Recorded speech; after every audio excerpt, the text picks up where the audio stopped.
আসসালামু আলাইকুম সুপ্রিয় দর্শক, আপনারা দেখছেন স্বদেশ টিভি আর সাথে আছি আমি আর জে সাইমুর রহমান।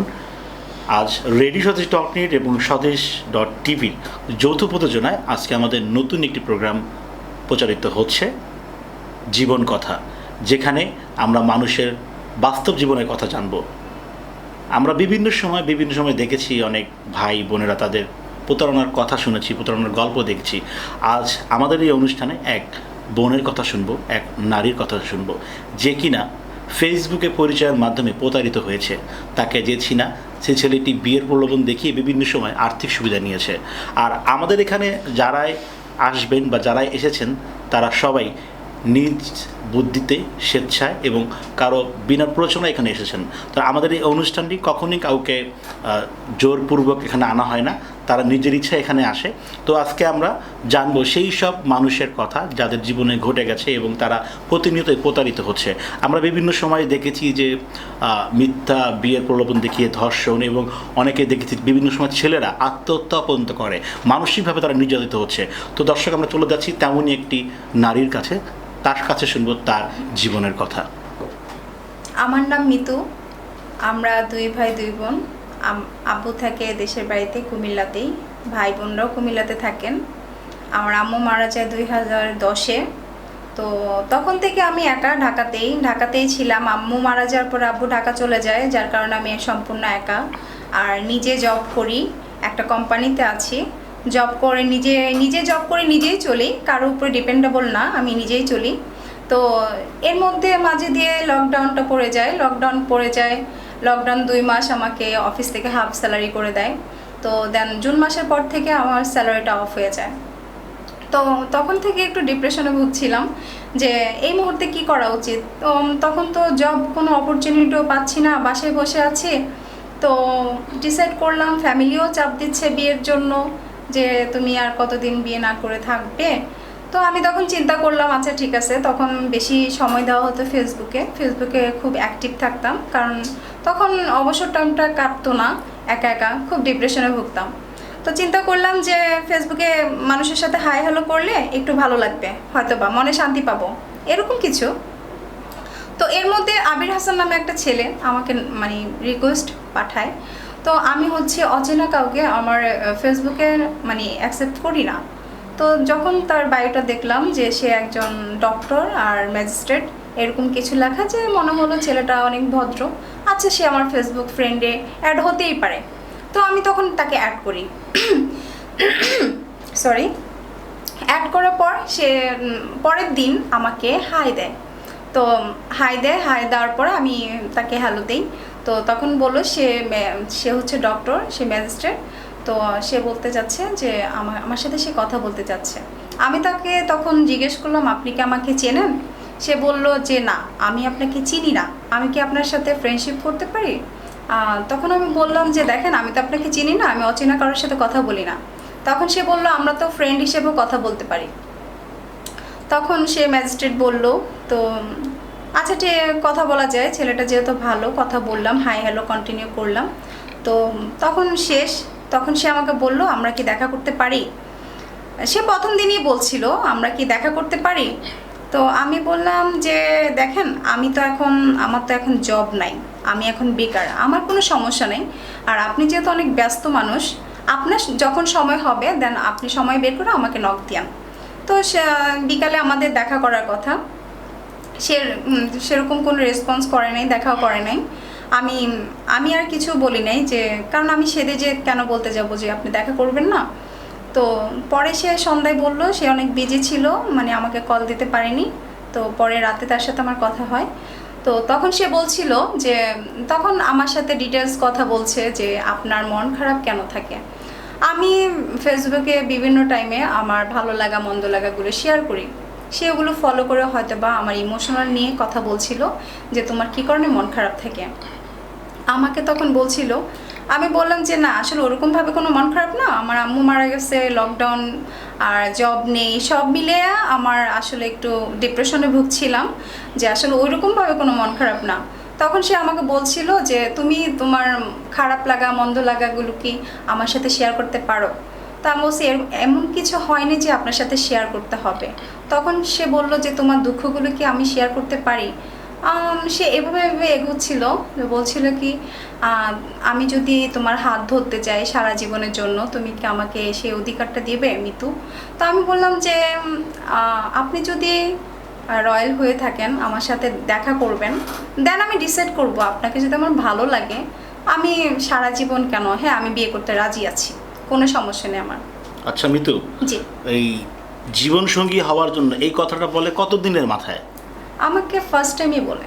প্রথম দিনেই? জি, আচ্ছা আচ্ছা। প্রথম দিনই বলছিল যে আমি তোমাকে সারা জীবনের জন্য সাথে রাখতে চাই, তুমি কি আমাকে সেই পারমিশনটা দিবে? তো আমি তখন বললাম যে ঠিক আছে, একটা ছেলে তো প্রেমের প্রস্তাব দেয় নাই, বিয়ে করারই প্রস্তাব দিয়েছে। ইভেন সে বলেছে তার খালাতো বোন, ফুফাতো বোন সবাই নাকি আমাকে দেখেছে, তার মা, তার মামা, খালা সবাই নাকি আমাকে দেখে পছন্দ করছে। আরও 4-5 দিন আগে থেকেই আমার সাথে আমার ছবি দেখাইছে ফ্যামিলিকে, সবাই নাকি আমাকে খুব পছন্দ করছে। ইভেন তার মা নাকি বলছে যে মেয়েটা অনেক ভালো, অনেক সুন্দর, যে একে আমার ঘরের বউ বানাবো, লক্ষ্মী আছে মেয়েটা, এমন কিছু বলে আমাকে কনভিন্স করছে। তা আমি না বিশ্বাস করছিলাম না যে একটা মানুষ আমাকে এত পছন্দ কিভাবে করে, যে বলতে না বলতে প্রথম দিনই আমাকে প্রপোজ করে ফেলতেছে, বিয়ে করবে, তার মা খালা আসবে, 2 দিনের মাথায় আমাকে আংটি পরাবে। আমি না কোনো কিছু বিশ্বাস করতে পারছিলাম না। আমি শুধু বারবার বলতেছিলাম যে আমার কোনোটাই বিশ্বাস হয় না, আমার কাছে সব কিছু কেমন জানি কল্পনার মতন মনে হচ্ছে, যে মনে হয় স্বপ্ন দেখছি। তখন সে আমাকে বলে যে মিতু, আমি তোমার সেই স্বপ্নটা আমি বাস্তবায়ন করব, তুমি ভয় পেও না, আমি তোমার স্বপ্ন পূরণ করব, তোমার সব আশা আমি পূরণ করব। সে শুধু বারবার আমাকে এগুলো বলতো। আপনাদের কি কখনো ভিডিও কলে কথা হয়েছে, যেহেতু ফেসবুক থেকে পরিচয়? জি না, ভিডিও কলে সে কখনোই আসে নাই। আপনি আসছেন? আমাকে 2 বার আনছে, যে সে হচ্ছে ব্যাক সাইড দিয়ে রাখতো, সে নিজে সামনে আসতো না। তো আপনি কখন জানতে চাইলেন না তুমি একটা ছেলে হয়ে কেন? জানতে চেয়েছিলাম, সে বলেছিল তার ক্যামেরা প্রবলেম আছে, সে আসতে পারছে না, আর বলেছে যে আমরা তো সামনাসামনি দেখা করব, তাই সেটা সারপ্রাইজ, তুমি সময় তুমি আমাকে সামনাসামনি দেখতে পাবে। আচ্ছা মিতু, আমার একটা কনফিউশনে আছে আমি নিজেও, সেটা হচ্ছে যে আপনি প্রথমেই বলেছিলেন ছেলে ডক্টর অ্যান্ড ম্যাজিস্ট্রেট। জি আসলে ব্যাপারটা কোনটা? আসলে সে কি ম্যাজিস্ট্রেট ছিল না ডক্টর ছিল? ভাই, আমি যেটা জানি, আমি নিজেও কনফিউজড, যে সে আমাকে যখন বললো যে সে ম্যাজিস্ট্রেট, ডক্টর পরে বললো সে ইভেন ডক্টরও, আমাকে বিভিন্ন রকমভাবে সে সাজেস্ট করে যায়, মানে বিভিন্ন ধরনের মেডিসিন আমাকে সাজেস্ট করে, তোমার এই প্রবলেমের জন্য এটা খাও। তো আমি ডাউটটা দূর করতাম যে সত্যি আমি সেই মেডিসিনগুলো আবার ডক্টরকেও ফোন দিয়ে জিজ্ঞেস করতাম যে এটা কি এই অসুখের জন্য খেতে হবে। তখন ফার্মেসি যে যখন জিজ্ঞেস করি যে হ্যাঁ এটা, তখন আবার মানে নিজেও কনফিউজড হয়ে যাই, আসলে ও ডক্টর, আচ্ছা ঠিক আছে। তো সে আমাকে কিছু মেডিসিন দিয়েছে, যে না ডক্টর যেটা দেয়নি ও দিয়েছে, আমি কিছু প্রুফ পাইছি, ভালো হয়েছে। আর ম্যাজিস্ট্রেট যেটা, যে সে যখন ম্যাজিস্ট্রেটের কথা বলছে, তখন আমি জিজ্ঞেস করছি, যে সে বলছে যে 37তম ম্যাজিস্ট্রেট, তার কোড নাম্বার সব কিছু দিয়ে গেছে। আপনি দেখেছেন এর কোনো ম্যাজিস্ট্রেটের অ্যাক্টিভিটি কিছু দেখেছেন আপনি? আমি কিছুই দেখি নাই, সে শুধু মানে ফোনে যখন কথা বলতো তখন মানে সে আমাকে বলে আমার মিটিং আছে, আমার এই যে আছে, তো আমি এটা চেক করব, এগুলো বলে বলে ফোন রেখে দিত। মানে আমি আসলে কোনো প্রুফ পাইনি সে ম্যাজিস্ট্রেট। আচ্ছা, সামাজিক মাধ্যম থেকে একজনের সাথে আপনার পরিচয় হলো, যেমন আরেকটা জিনিস আমার প্রশ্ন বারবারই মনে হচ্ছে আপনাকে করি, সেটা হচ্ছে যে যে দেখা করার যে ব্যাপারটা, আপনার সাথে প্রথম দিনে একজনের সামাজিক যোগাযোগ মাধ্যমে পরিচয় হলো এবং আপনি ফার্স্টেশনে আছেন, লকডাউনের কারণে আপনি জবলেস, দ্যাটস ওয়াই আপনি বেকার, আপনি নিজেই বললেন যে বেকার হলে আপনি সে টাইম দিলেই দেখা করতে আপনি যাবেন, কেন, মানে কি দরকার? অ্যাকচুয়ালি এটার কারণটা হচ্ছে যে যখন সে বলল যে ম্যাজিস্ট্রেট অ্যাজ এ ডক্টর, তো আমার কাছে মনে হচ্ছে যে ছেলেটা ভালো, খারাপ না, তো আমি নির্দ্বিধায় তার সাথে দেখা করতেই পারি। আর মানে আমার কাছে সেফফুল মনে হয়েছে যে এটা কোনো মানে অন্য কোনো ব্যাপার না। তো আমি ওয়েট করেছি, কিন্তু সে তো আসেনি। আর এই আর আপনি কি যাচাই করেছিলেন ছেলেটা যে সেফ বা ছেলেটি ভালো, ম্যাজিস্ট্রেট হলেই ভালো হবে বা এরকম কিছু? হ্যাঁ, একজন হ্যাঁ। সামাজিক যোগাযোগ মাধ্যম থেকে ফেসবুকে পরিচয় হলেই দেখা করা কি একটু মানে রিস্ক না? জি, আমি পরে যাচাই করেছি, কিন্তু এর মধ্যে তো যেটা হওয়ার হয়ে গেছে, সে ফার্স্ট টাইম কথা বললো, তো তখন তো সে কাজের বিজি দেখায় সে কথা বলতে পারেনি, তার ইমার্জেন্সি মিটিং পড়ে গেছে, দেখা করতে পারে নাই। তো পরের দিনও সেম, পরের দিনও সে আমাকে মানে রাতে কথা দিল যে তুমি আমার অফিস ছুটি হবে 5টায়, তুমি 5টার দিকে আসবে, আমার আমার এয়ারপোর্টের সামনে এসে দাঁড়াবে, 2 নাম্বার টার্মিনালে এসে আবির হাসান নাম বললেই তোমাকে দেখাই দিবে, আমার চেম্বারে এসে বসবে। তো আমি সেটা মানে ও আমাকে বলেছে যে তুমি এসে ইচ্ছা করলে ইনকোয়ারি করতে পারো, আমার সম্পর্কে জানতে পারো। তো আমি কিভাবে তাকে অবিশ্বাস করব? সে তো আমাকে বলতেছে তুমি ইনকোয়ারি করো। তা আমি ওয়েট করতেছি যে পরের দিন সে আমাকে ফোন দিবে কিনা। তো সে আমাকে না পরের দিন আর ফোন দেয় নাই যে আমি যাব কি না, না যে না বললে তো আমি যেতে পারি না। তো সে সন্ধ্যার পরে আমাকে ফোন দেয়, সে আমাকে উল্টারও ফোন দিচ্ছে যে যে মিতু তুমি তো আমাকে সারাদিন কোনো কল দিলে না। আমি বলছি যে আমি তো ওয়েট করছিলাম যে আপনি আমাকে বলেন কি না যে আমি ওখানে যাব। তো গেছে, তো বললো যে আচ্ছা ঠিক আছে, ভালো হয়েছে আসো নাই, আমিও একটু বিজি ছিলাম কাজে, আচ্ছা আমরা কালকে দেখা। যখন বললো যে তুমি এয়ারপোর্টের সামনে আসবা বিকাল 5টার পর, দুই নাম্বার টার্মিনালের সামনে এসে আবির হাসান বললেই আমাকে দেখাই দিবে, তুমি আমার চেম্বারে ওয়েট করবে, আমি আসবো, দেন আমরা বের হব, আম্মুর সাথে তোমাকে দেখা করাই দিব, আম্মুর সাথে পরিচয় করাই দিব। তো আমি ওয়েট করেছি, সে আমাকে আর কল দেয় নাই। তো কল পরে সে সন্ধ্যার পরে ফ্রি হয়ে ফোন দেয়, বললো যে কী ব্যাপার তুমি আমাকে কল করলে না কেন? তো আমি বললাম যে আমি তো ওয়েট করছিলাম যে তুমি আমাকে কল করবে। তো সেটা শেষ। তো এই নিয়ে সে একটু মন খারাপ করলো যে তুমি আমাকে লাইক করো না, এই জন্য তুমি আমাকে কল করো না। তো রাতের বেলায় ফোন দিল, কথা বললো, আবার সে ইমোশনাল ব্ল্যাকমেল করছে, মন খারাপ দেখাচ্ছে, তার অনেক মন খারাপ যে আমি তোমাকে এতটা পছন্দ করে আমার ফ্যামিলিগতভাবে এগোচ্ছি আর তুমি আমাকে পছন্দ করো না, লাইক করো না, তুমি বলতে পারো তুমি আমাকে পছন্দ করো কি না। তা আমি বলছি দেখো পছন্দ তো তুমি আমাকে করেছো, ঠিক আছে, আমি তো তোমার সাথে দেখাই করতে চাচ্ছি, তুমি তো বললে তুমি আসবা। তো রাতে কথোপকথন হলো, আমি ঘুমাই গেছি। ঘুমানোর পর আমি বলছি যে আমার প্রচুর মাথা ব্যথা করতেছে, আমি ঘুমাই গেছি। তো হঠাৎ আমি রাত 1:30টার দিকে দেখি টেক্সট আসছে, রাত 1:30টার দিকে দেখি সে আমাকে হাত কাটা একটা ছবি পাঠায়। তো আমি তো দেখি আমার খুবই খারাপ লাগলো, কী ব্যাপার হাত কাটা ছবি। আমি সাথে সাথে তাকে কল ব্যাক করলাম যে কী ব্যাপার, এগুলোর মানে কি। সে আমাকে বললো যে তুমি আমাকে ইগনোর করছো, আমাকে তুমি পছন্দ করো না, আমি এটা মেনে নিতে পারছি না, আমার অনেক খারাপ লাগছে। তো আমি বললাম যে দেখো এই ধরনের পাগলামি মানায় না, তুমি বাসার অ্যাড্রেস বলো, আমি আসতেছি। এখন তোমার কি অবস্থা, তুমি কি হাতটা বাঁধছো? তো সে আমাকে যেটা বললো যে সে হচ্ছে নিজে তো ডক্টর, সে নাকি ব্যান্ডেজ করেছে, ইভেন নাকি অনেক ব্লিডিং হয়েছে, সে স্যালাইন পোস্ট করেছে। তো এগুলো বলে আমাকে খুব পেন দিয়েছে। তা আমার কাছে খুব পেন লাগছিল। আর যেই হাত কাটা ছবিটা পাঠাইছে আমার কাছে না ফেক মনে হয়েছে, যে তাকে আমি দেখেছি ছবি, যে ছবিগুলো আমাকে পাঠাইছে তার মডেলিং করা ছবি, তো সেখানে তার হাতে পশম ছিল, আর যেই হাত কাটা ছবি দিছে সেখানে কোনো পশম ছিল না। আচ্ছা, হাত কাটা দেখে বুঝতে পেরেছেন। তবে আমার প্রশ্নটা আগে থেকে আমি করতে চাচ্ছিলাম, সেটা হচ্ছে যে একজন বলল প্রথমেই বিয়ে করার জন্য, তখন তো আপনি রাজি হয়ে গেছিলেন এবং তার পুরো ফ্যামিলি আপনাকে দেখে পছন্দ করে, মানে এটা কেমন না আপনি একজনকে সে ম্যাজিস্ট্রেট বলে নাকি ডাক্তার বলে তাকে বিয়ে করতে হবে এমন কিছু? না, এমন কিছু না, যে সে হচ্ছে আমার কাছে ভালো মনে হয়েছে, আর ছবিতে তো খুব ভালো দেখতেই মনে হচ্ছে, খারাপ ছেলে মনে হচ্ছিল না।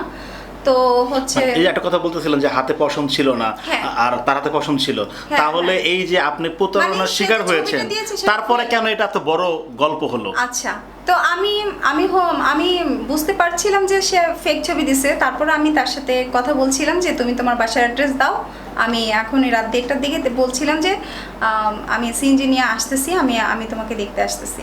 তখন সে এই নিয়ে কথা বললো যে এখন আসার দরকার নেই, আমি ব্যান্ডেজ করছি, স্যালাইন দিয়েছি, এগুলো বললো। যে আমি বললাম তোমার আম্মুকে দেখছে? বললো কি না, আম্মু তো দেখলে অনেক কষ্ট পাবে, আম্মুকে বলবো না। তো সেটা গেল। সে নিজে যখন বললো আমি আর কিছু বলিনি। তো আমি বললাম ঠিক আছে, তাহলে তুমি ঘুমাও, মেডিসিন যেহেতু খেয়েছো, আমি তাহলে সকাল ভোরে আসতেছি তোমার ওখানে, তুমি অ্যাড্রেসটা আমাকে সেন্ড করে রাখো। তো সে আমাকে কোনো অ্যাড্রেস দেয়নি, সে বললো যে তুমি উত্তরা খিলক্ষেত ওখানে এসে আমাকে ফোন দিলেই হবে। তা আমি এটা নিয়ে ঘুমাই গেলাম। তো পরের দিন সকালে সে আমাকে ওরকমভাবে করে নেয়। তো ভোরবেলা দেখি আমাকে ছবি সেন্ড করছে, সে হচ্ছে কোথায় জানি যাচ্ছে, ফেরিতে ছবি পাঠাইছে, সে হচ্ছে বরিশালে যাবে। আমাকে রাতে বলেছে যে মিতু আমার আগামীকালকে হচ্ছে তোমার ট্রেনিং আছে, ডক্টরের ট্রেনিং আছে, 4 দিনের জন্য আমি বরিশাল যাচ্ছি। সে অলরেডি আমাকে ছবি সেন্ড করলো যে ফেরিতে আছে। তো আমাকে তার একটা ছবিও পিকচারও পাঠাইছে, সে গাড়ির মধ্যে বসে আছে, ব্ল্যাক কালার ড্রেস পরা।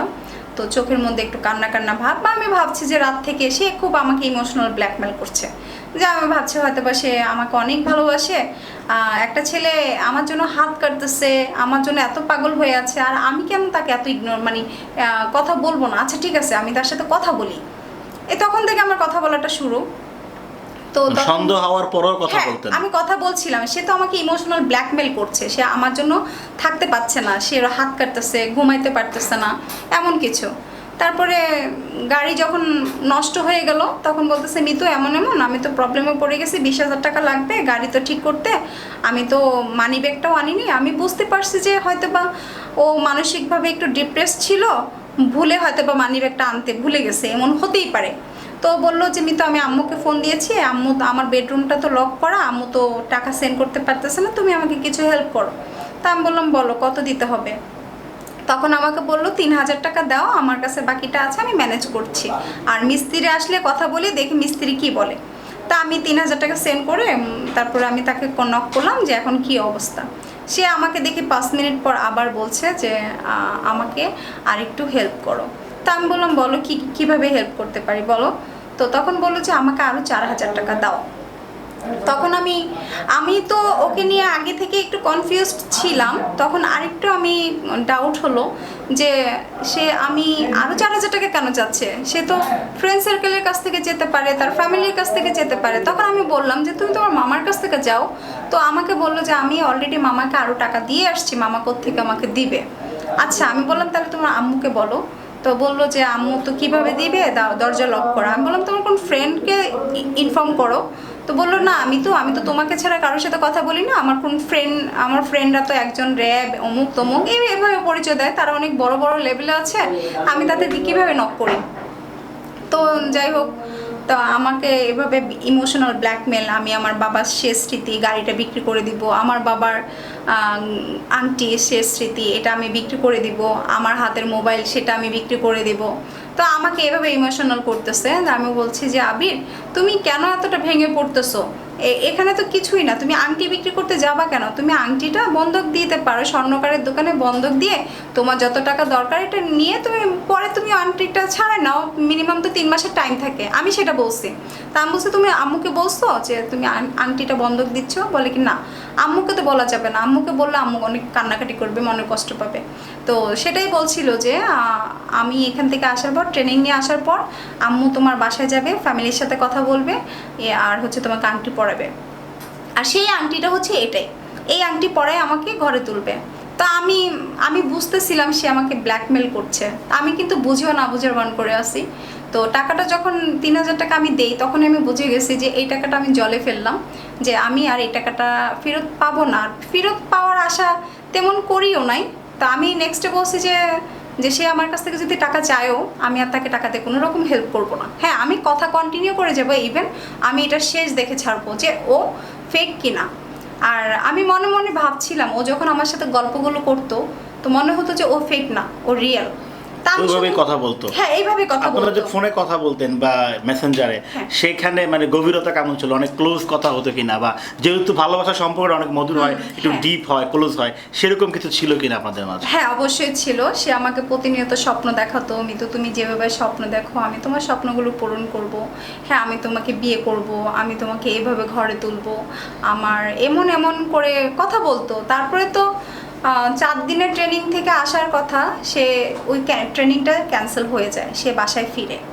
তো বাসায় ফিরে বললো ওর মা নাকি একটু অসুস্থ, ওর মা নাকি খাবার খেতে চাচ্ছে, ওর হাতে রান্না খেতে চাচ্ছে, সে একজন ম্যাজিস্ট্রেট, তার হাতে রান্না খেতে চাচ্ছে, এটা একটা স্বাভাবিক বিষয়। আমি তখন বললাম যে প্রাইম মিনিস্টার যদি তার ছেলেকে রান্না করে বিরিয়ানি খাওয়াতে পারে তুমি তোমার মাকেও খাওয়াতে পারো। আমি বললাম যে আমি জানি না তোমার মা হঠাৎ করে এত খাবার তোমার কাছ থেকে কেন খেতে চাচ্ছে, ঠিক আছে আবির তুমি একটা কাজ করো, তুমি যেহেতু জার্নি করে আসছো, সারা রাত ঘুমাও নাই, একটু কষ্ট করে তোমার মাকে রান্না করে দাও, একটু তো কষ্ট হবে তোমার, তারপরে তো আমি আসবো, আমি রান্না করে দিব, মানে আমি ওকে সান্ত্বনা দিচ্ছি, তুমি একটু কষ্ট করে হলে ওকে তোমার আম্মুকে রান্না করে খাওয়াও। তো তখন ও রান্না করলো, বললো আচ্ছা ঠিক আছে আমি রান্না করে তোমাকে নক দিচ্ছি। তো রান্না করা শেষে অনেক কিছু রান্না করলো, পিক পাঠালো 4-5টা আইটেম। তো আমি মনে মনে ভাবছিলাম যে একটা মানুষ একসাথে 4-5টা আইটেম কিভাবে খাবে, হয়তো বা মানুষ মৃত্যুর আগে খেতেই পারে, মানে মনে চায়, এটাই ভাবছিলাম। কিন্তু মন থেকে ভাবছিলাম না। তো যেটা বলা সেটাই কাজ হলো, যে খাওয়ার পরের দিন রাতেই নাকি তার মা অসুস্থ হয়ে গেল। পরের দিন হসপিটালে ভর্তি করলো। আমাকে বললো মিতু আম্মু তো অসুস্থ অনেক, দেখি আম্মু নিঃশ্বাস নিতে পারছে না, শ্বাসকষ্ট উঠে গেছে, আম্মুর অনেক জ্বর তো থামছে না। তখন হসপিটালে ভর্তি করলো। তো আমি বললাম যে তাহলে আমি আসি। তো ও বললো যে মিতু এখন আসার দরকার নেই, আমি তোমাকে জানাবো। জানাতে তারপর বললো যে টেস্ট করলো, করোনা পজিটিভ ধরা পড়লো। তো আবার নাকি বাল্বও নাকি নষ্ট হয়ে গেছে তার মার। তো তখন আমাকে বললো 1,65,000 টাকা অপারেশনের জন্য লাগছে, যে মিতু তুমি আমাকে 5,000 টাকা দাও। সরি। তো তারপরে আমি বললাম যে আচ্ছা আবির, তুমি যেই কাজ করো, তুমি যদি ম্যাজিস্ট্রেট হয়ে থাকো, তোমার অভাব হওয়ার কোনো কথা না, টাকার টান কেন পড়বে, আর তুমি বারবার কেন আমার কাছ থেকে টাকা চাচ্ছ? আমি যখন এভাবে সুন্দর করে বললাম যে তুমি যে আমার কাছ থেকে টাকা চাও, আমি কোত্থেকে তোমাকে টাকাটা আনবো? আমার 3 মাস 4 মাস যাবত আমি জবলেস, আমি তোমাকে কোত্থেকে টাকা দিব আবির বলো? তো যখন আমি বললাম, দেখলাম ও একটু রিয়েক্ট করলো কি আমার সাথে একটু খারাপ ব্যবহার করলো। কেমন খারাপ ব্যবহার? খারাপ ব্যাপার বলতে কি, হ্যাঁ বুঝতে পারছি, এই সেই তুমি আমাকে বিশ্বাস করো না, তুমি আমাকে টাকা দিবা না, আমার মা মরে যাবে, তোমার জন্য আমার মা মরে যাবে, আমি এতিম হয়ে যাব, আমি একা হয়ে যাব, হ্যাঁ এইভাবে আমাকে হার্ট করছে কথাবার্তা বলে, আমার খারাপ লাগছে। তখন আমি বললাম যে আবির, তুমি কি আমাকে টাকার জন্য ভালোবাসো? তুমি কি আমি টাকা যতদিন দিব ততদিন তুমি আমাকে ভালোবাসবা? আমি তো টাকার জন্য তোমাকে ভালোবাসিনি। তখন আমার খুব রাগ উঠলো, আমি ফোনটা রেখে দিছি। দেন ফোন রেখে আমার একটা ফ্রেন্ড, সে হচ্ছে পুলিশে জব করে, তখন আমার ফ্রেন্ডকে আমি ইনফর্ম করলাম যে দোস্ত দেখ, যে এই আবির হাসান নাম, সে নাকি ম্যাজিস্ট্রেট। তো আমি তার নাম্বারটা পাঠালাম তোমাকে, যে তুমি দেখো যে কী অবস্থা, তার আসল পরিচয়টা কী, তার আসল পরিচয়টা আমি জানতে চাই। তখন সে আমাকে ইনফর্ম করলো যে তার নাম হচ্ছে ফজলে রাব্বি ফজলু নাম, সে হচ্ছে নোয়াখালীতে থাকে, আর হচ্ছে সে হচ্ছে নাইট গার্ডের চাকরি করে, নাইট সিকিউরিটি গার্ড। তার সে ব্যাংকের নাম হচ্ছে পূবালী ব্যাংক। আমাকে সব ইনফরমেশন দিয়ে দিছে।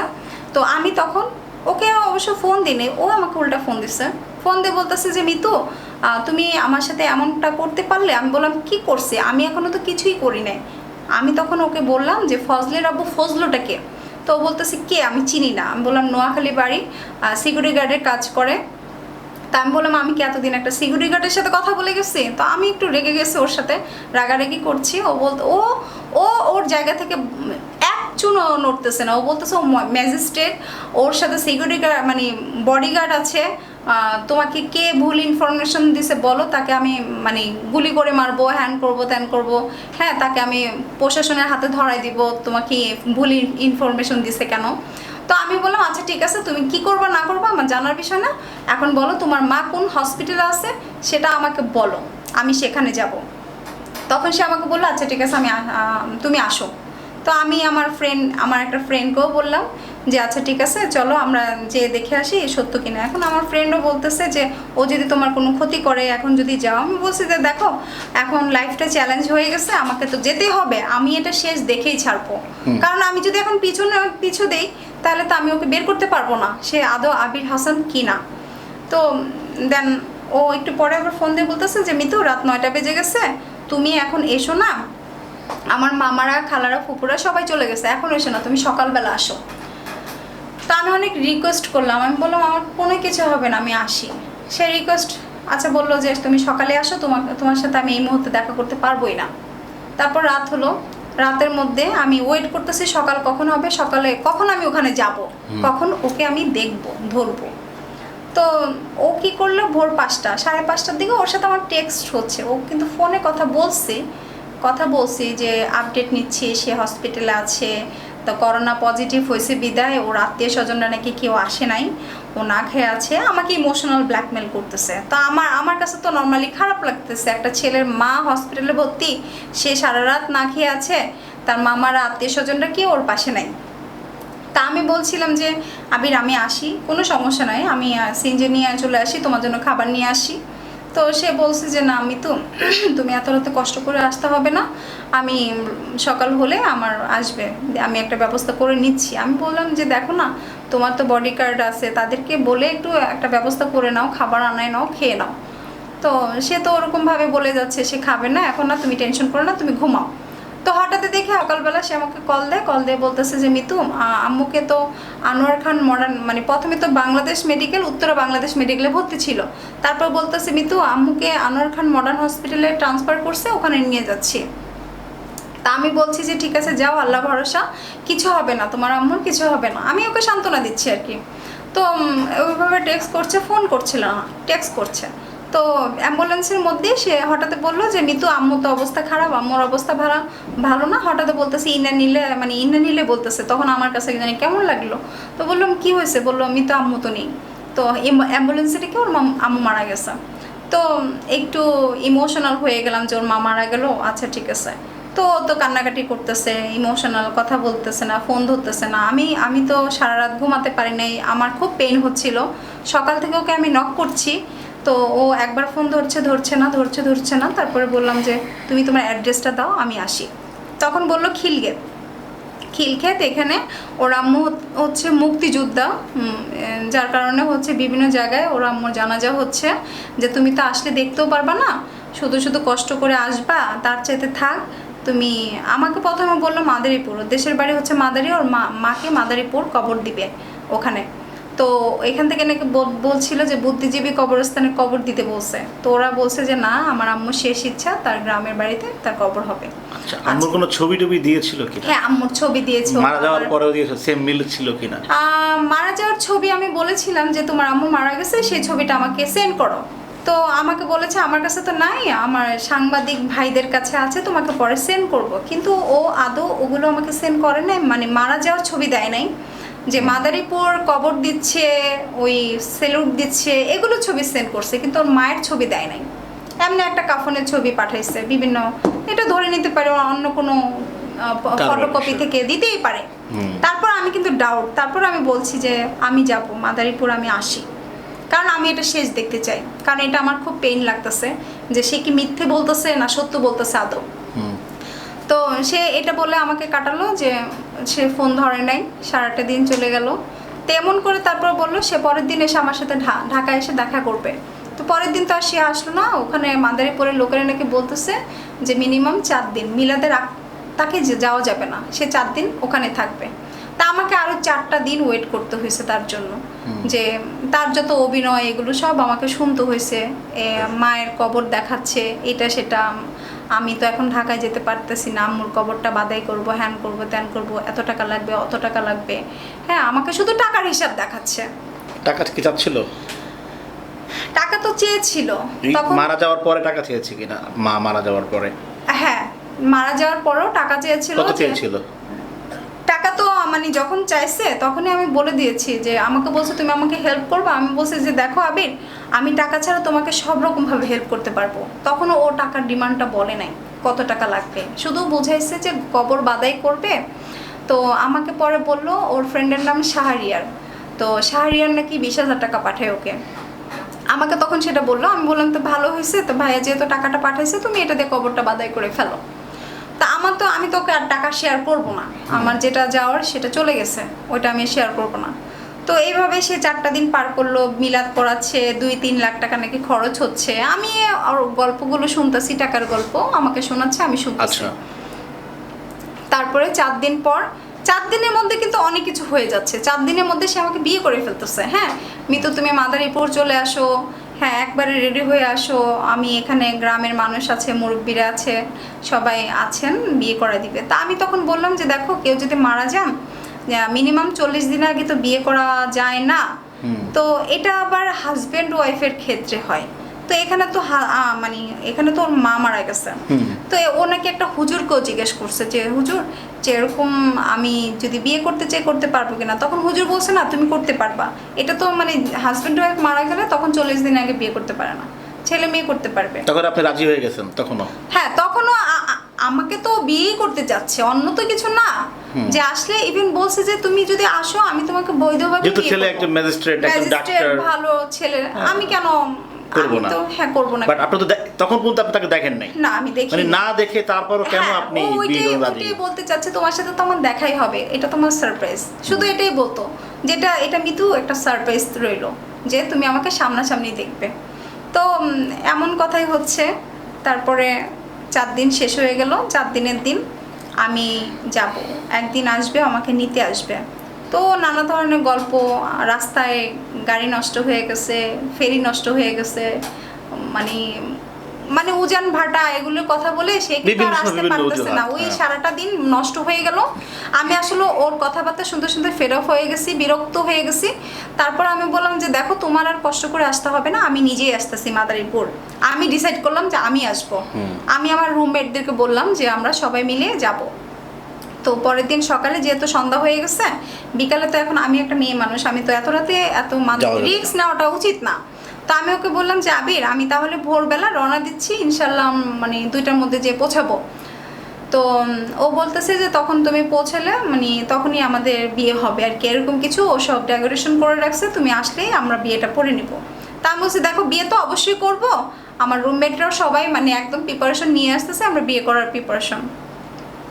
তো ও হচ্ছে পরের দিন মানে রাতে, আমি তো সকালে যাব, ও রাতের বেলায় বলতেছে আমি ঢাকায় চলে আসতেছি, রাতেই বলছে। তা আমি বললাম মানে কি, তুমি কেন ঢাকায় আসতেছো, আমি তো পরের দিনই তোমার ওখানে আসতেছি। বললো না, আমি তো একটু জরুরি কাজ, মিটিং পড়ে গেছে, আমি ইমিডিয়েটলি রাতে ব্যাক করছি। তা আমি বললাম তাহলে ভালো হলো, আমি আর কষ্ট করে আমার মাদারীপুর যাওয়া লাগলো না, আমার জন্য একটু ভালো হলো। তো আমি বললাম যে দেখো, তুমি কিন্তু ঢাকায় এসেই কিন্তু ফার্স্ট আমার সাথে দেখা করবা। বলে কি কেন দেখা করবো না আমার মিতুর সাথে, মানে এইভাবে ও তো সব ধরনের অভিনয় করে যাচ্ছে, সর্বোচ্চ অভিনয়, যে হ্যাঁ আমি ফার্স্টে এসে আমার মিতুর সাথে দেখা করব। কি ঘটলো তারপরে? হ্যাঁ, তারপরে সে যখন ঢাকায় আসলো, তো নর্মালি যেটা বললো যে মিতু আমি একটু ফ্রেশ হই, দেন তোমার সাথে দেখা করি। আমি বললাম ওকে ফাইন, তুমি ফ্রেশ হয়ে নাও, একটু রেস্টও নাও, তুমি 9টা-10টার দিকে আসলেও হবে। ও তো ভোরবেলা এসে পৌঁছেছে ঢাকা। তো তারপরে সে বললো যে আমি তো বাসায় যাই, আমি একেবারে আম্মু যে গহনা রেখে দিছে তোমাকে যে বিয়ে করবো, গহনাগুলো দেখি, দাঁড়াও ওয়েট করো। তা আমি বলছি আগে তুমি রেস্ট নাও, পরে গহনা দেখো। মানে আবার সে গহনার বাহানা, গহনা দেখতে গেছে, দেখে গহনা নাই। তার আম্মুর 4টা জুয়েলারি গহনা ছিল, যে সে বিয়ে করলে সেগুলো তার ছেলের বউকে পরাবে। তারপরে সে দেখে গহনা নাই। এখন তার খালা নাকি বাসায় ছিল, তার আম্মু যখন মারা গেছে যাওয়ার সময় নাকি খালাকে বাসায় একা রেখে গেছে। এখন খালাকে জিজ্ঞেস করলো, খালা বলতেছে, অস্বীকার করতেছে, সে কোনো গহনা নেয় নাই। এখন সে আবার সে গহনার বাহানা দিয়ে আরও 2-3 দিন পার করে দিল, যে গহনা খালা চুরি করে নিয়ে গেছে, গহনা উদ্ধার করতেছে, অমুক জায়গায় পুলিশ নিয়ে গেছে, খালা তো ভাইয়ের বউ গহনা নিয়ে গাজীপুর চলে গেছে, মানে গহনার জন্য বিয়েটা পিছানোর একটা। হ্যাঁ, পিছানো আরো 2-3 আচ্ছা, দিন। তাহলে যে তিনি যে আপনাকে মাদারীপুর যেতে বলতেছিল, তখন তো কি দিয়ে বিয়ে করতো, গহনা ছাড়াই? ব্যাপারটা কি প্রশ্ন জাগে নেই? হ্যাঁ, তখন তো যে আংটি ছিল, আংটি পরাবে, সে নাকের ফুল কিনে রাখছে, সে আমার জন্য ডায়মন্ডের নাকের ফুল কিনে রাখছে। আচ্ছা আচ্ছা, তারপরে কি ঘটলো? তারপরে হলো যে গাজীপুর পাওয়া গেছে 2টা গহনা। তো আমি বলছি তাহলে তো ভালো, এখন গহনা পাওয়া গেছে, এখন আমরা রিল্যাক্সে, হ্যাঁ বিয়ের কথা এখন এগোনো যাবেই। হ্যাঁ মিতু, হ্যাঁ আমরা এখন প্রস্তুত, কোনো ঝামেলা নাই। তো তারপর থেকে তো সে একটা পর একটা বাহানা বাহানা বাহানা।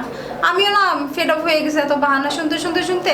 আমিও না আর তাকে বলি না যে দেখা করব, হ্যাঁ তখন আর বলি না বিয়ে করব, আমিও আর বলি না। আচ্ছা ঠিক আছে, মানে পরিচয় কতদিনের মধ্যে এত কিছু ঘটলো? এই যে পরিচয় শুরু থেকেই তো হয়ে আসতেছে, শুরু থেকেই সে ফাইনালি তার খালু মারা যাচ্ছে, তার মা মারা যাচ্ছে, হ্যাঁ বিভিন্ন ধরনের বিভিন্ন মানে কজ দেখাই যাচ্ছে, এই প্রবলেম সেই প্রবলেম। তা আমি না আসলে শুনতে শুনতে আমি একদম ফেড আপ হয়ে গেছি, একটা মানুষের এত এত এত প্রবলেম হয় কেন। তা আমি একদিন কোশ্চেন করছি যে আচ্ছা আবির, তোমার মনে কি কখনো প্রশ্ন আসে না, তোমার লাইফে এত কষ্ট মানে এত ঝোর ঝামেলা কেন হচ্ছে বলো তো? একটা মানুষের লাইফে তো এত ঝামেলা লেগে থাকে না একটার পর একটা। তো বলছে যে মিতু ধৈর্য ধরো, মানে এগুলো কিছুই না, সব কিছুই ঠিক হয়ে যাবে, আমি অতি শীঘ্রই তোমাকে বিয়ে করে আমার ঘরে তুলবো। আচ্ছা, আমি তো সেই দিনের অপেক্ষায় ছিলাম। তো তার মধ্যে হচ্ছে আমি একটু দেশের বাড়িতে চলে গেলাম, আমার আম্মুর মৃত্যুবার্ষিকী ছিল। তো আমি তখন ওখানে 10-12 দিনের মতন ছিলাম গ্রামের বাড়িতে। তো এইভাবে আরও সময় আমি ওকে না আরও ইনকোয়ারি করতে পারিনি। তো যেটা হচ্ছিল, ওকে আমি অ্যানাদার কলে পেতাম রাতে, মাঝে মাঝে আবার 4টা-4:30টাও অ্যানাদার কলে পেতাম। তখন আমি কোশ্চেন করতাম, হ্যাঁ আমি যেখানে গেছি ওর সাথে আমার কন্ট্যাক্ট ছিল, কথা বলতাম, ওয়েটিং মানে আমাকে কখনো ওয়েটিং পেতো না, অ্যানাদার কলে পেতো না, কিন্তু বাট আমি ওকে অল টাইম পেতাম। ও বলতো যে মেসেঞ্জারে নাকি ওকে কাজের ছেলে সুলতান, মানে ওর গল্পের ক্যারেক্টারের নাম সুলতান, কাজের ছেলের নাম সুলতান, সুলতানও নাকি ওকে মেসেঞ্জারে কল দেয়। তা আমি না বললাম যে আচ্ছা কাজের ছেলে সুলতান সেও বুঝি মেসেঞ্জারে তোমাকে কল দেয়, সেও ফেসবুক চালায়? বলে কি হ্যাঁ এখন তো সবাই স্মার্ট হয়ে গেছে, স্মার্টফোন সবার হাতে থাকে। আচ্ছা ওকে ফাইন। তারপরে সে বললো দারোয়ানে নাকি তাকে মেসেঞ্জারে কল দেয়। আচ্ছা আমি বললাম দারোয়ানে তোমাকে মেসেঞ্জারে কল দেয়? ওকে। তারপরে তার মানে যখনই আলাদার কল পাই তখনই জিজ্ঞেস করতাম কার সাথে কথা বলছো, বলে কি আপু অস্ট্রেলিয়া শ্রীলঙ্কা থেকে মানে সিঙ্গাপুর সরি, ওর আপু সিঙ্গাপুর থাকে, সিঙ্গাপুর থেকে ওর আপু দুলাভাই ফোন দিয়েছে। আমি বললাম কি বলছে? বললো যে তোমার সম্পর্কে জানতে চাচ্ছে, তোমার ছবি দেখাইছি, আপু দুলাভাই পছন্দ করছে তোমাকে, আপু দুলাভাই সিঙ্গাপুর থেকে আসবে। তখন আবার আপুর জন্য ওয়েট করাচ্ছে আমাকে যে আপু আসবে বাংলাদেশে, দেন তোমাকে দেখবে, তারপরে আপু দুলাভাই এসে আমাদেরকে বিয়ে দিবে। ওখানে আরও 4-5 দিন। তো আমি বলছি যে আবির তো আমি তো এতদিন ওয়েট করতে পারবো না, আমার মৃত্যুবার্ষিকী আমাকে ওখানে যেতেই হবে, মৃত্যুবার্ষিকীটা পালন করতে হবে। তো আচ্ছা ঠিক আছে আমি একটু তাহলে বাড়ি থেকে ঘুরে আসি। তখন বললো আচ্ছা ঠিক আছে তুমি ঘুরে আসো। তো ওইটা নিয়ে আমাকে খুব প্যারা দিচ্ছিল, পেন দিচ্ছিল, অনেক পেন, যে হ্যাঁ আমি তোমাকে বিয়ে করব, তুমি এই মুহূর্তে বাড়িতে চলে গেছো, আমি তো তোমাকে ছাড়া থাকতে পারছি না, মানে ইমোশনাল ব্ল্যাকমেল করা শুরু করছে প্রতিনিয়ত। যে আমি তাকে মানে ফ্যামিলির সাথে থাকলে কিন্তু ভাইয়া নর্মালি কথা বলতে পারি না, মানে এটা না তার একটা অভিযোগ যে তুমি আমাকে ফোন দাও না কেন। তা আমি মাঝে মাঝে যখন অ্যানাদার কলে পেতাম তখন একটু আমি খারাপ লাগতো, বলতাম যে আমি তো তোমাকে সুযোগ করে দিচ্ছি, তুমি চালিয়ে যাও, এভাবে বলতাম। যে আমি না বুঝতাম যে ও অন্য কোথাও এঙ্গেজ আছে, মানে বুঝতাম। আচ্ছা তাহলে যেটা ব্যাপার যে এত কিছু বোঝার পরেও কি বিয়ে করার চিন্তাটা ছিল, এখনো কি আছে? না চিন্তা কিভাবে বুঝতে পারলেন আপনি যে আপনি প্রতারিত হচ্ছেন, আবির একজন প্রতারক? এখন আমরা মূল গল্পে আসি যে কি করে আপনি বুঝলেন যে যে বুঝছি যেটা আমি যখন বাড়িতে ছিলাম তো আমাকে ফোন দিচ্ছে যে মিতু আমার আপু দুলাভাই সিঙ্গাপুর থেকে আসছে, যে আমি তোমাদের বাড়িতে আসবো বিয়ের প্রস্তাব নিয়ে, তোমাকে বিয়ের প্রস্তাব নিয়ে আসবো। তা আমি বলছি যে ভালো, আম্মুর যেহেতু মৃত্যুবার্ষিকী আমার ফ্যামিলি সবাই আছে, তাহলে আসো, এই ফাঁকে ভালো হবে, তুমি এঙ্গেজমেন্টটা করাই যাও, দেন যে পরে বিয়ে কবে হবে না হবে সেটা পরেরটা পরে এঙ্গেজ করে যাও তুমি। তখন সে আমাকে একটা ডেট দেয় যে আমি আসতেছি। তখন আমি বললাম যে আবির এর আগেও তো তুমি আমাকে অনেক ডেট দিয়েছো, তুমি কিন্তু আসো নাই। তো সো তুমি আমাকে আমার ফ্রেন্ড সার্কেলের কাছে আমাকে ছোট করছো, কিন্তু এখন আমার ফ্যামিলির কাছে তুমি আমাকে ছোট করো না। তা আমি কিন্তু তুমি না আসা পর্যন্ত কনফার্ম না হয়ে কিন্তু আমি আমার ফ্যামিলিকে জানাবো না। দেখো গ্রামের বাড়িতে যদি একটা মেয়েকে দেখতে এসে যদি ছেলেটা না আসে এটা কিন্তু অনেক বড় একটা বদনাম হয়ে যাবে। আমি তাকে বুঝাইলাম, তখন বললো যে আচ্ছা ঠিক আছে মেয়ে তো বলতে হবে না, আমি যখন বিশ্বটা আসবো তখন তুমি তোমার ফ্যামিলিকে জানাও। তা আমি বলছিলাম ওকে ফাইন। তো সে সেদিন আসতেছে, সে আমি টেক্সট করতেছে, সে ফোনে কথা বলে না, যখন সে কোথাও রওনা দিবে সেদিন ফোনে কথা বলে না, অনলি শুধু টেক্সট করে আমি অমুক জায়গায়, আমি গরিপুর, আমি এই তো কাঁচপুর ব্রিজ পার হচ্ছি, আমি এই যে চলে আসছি বিশ্ব রোড।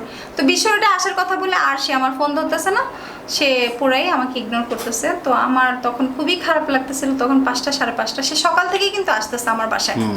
হ্যাঁ তখন আমি বুঝে নিয়েছি সে আজকেও আসবে না। তা আমি বললাম যে আবির আমার মন বলছে তুমি আজকেও আসবে না।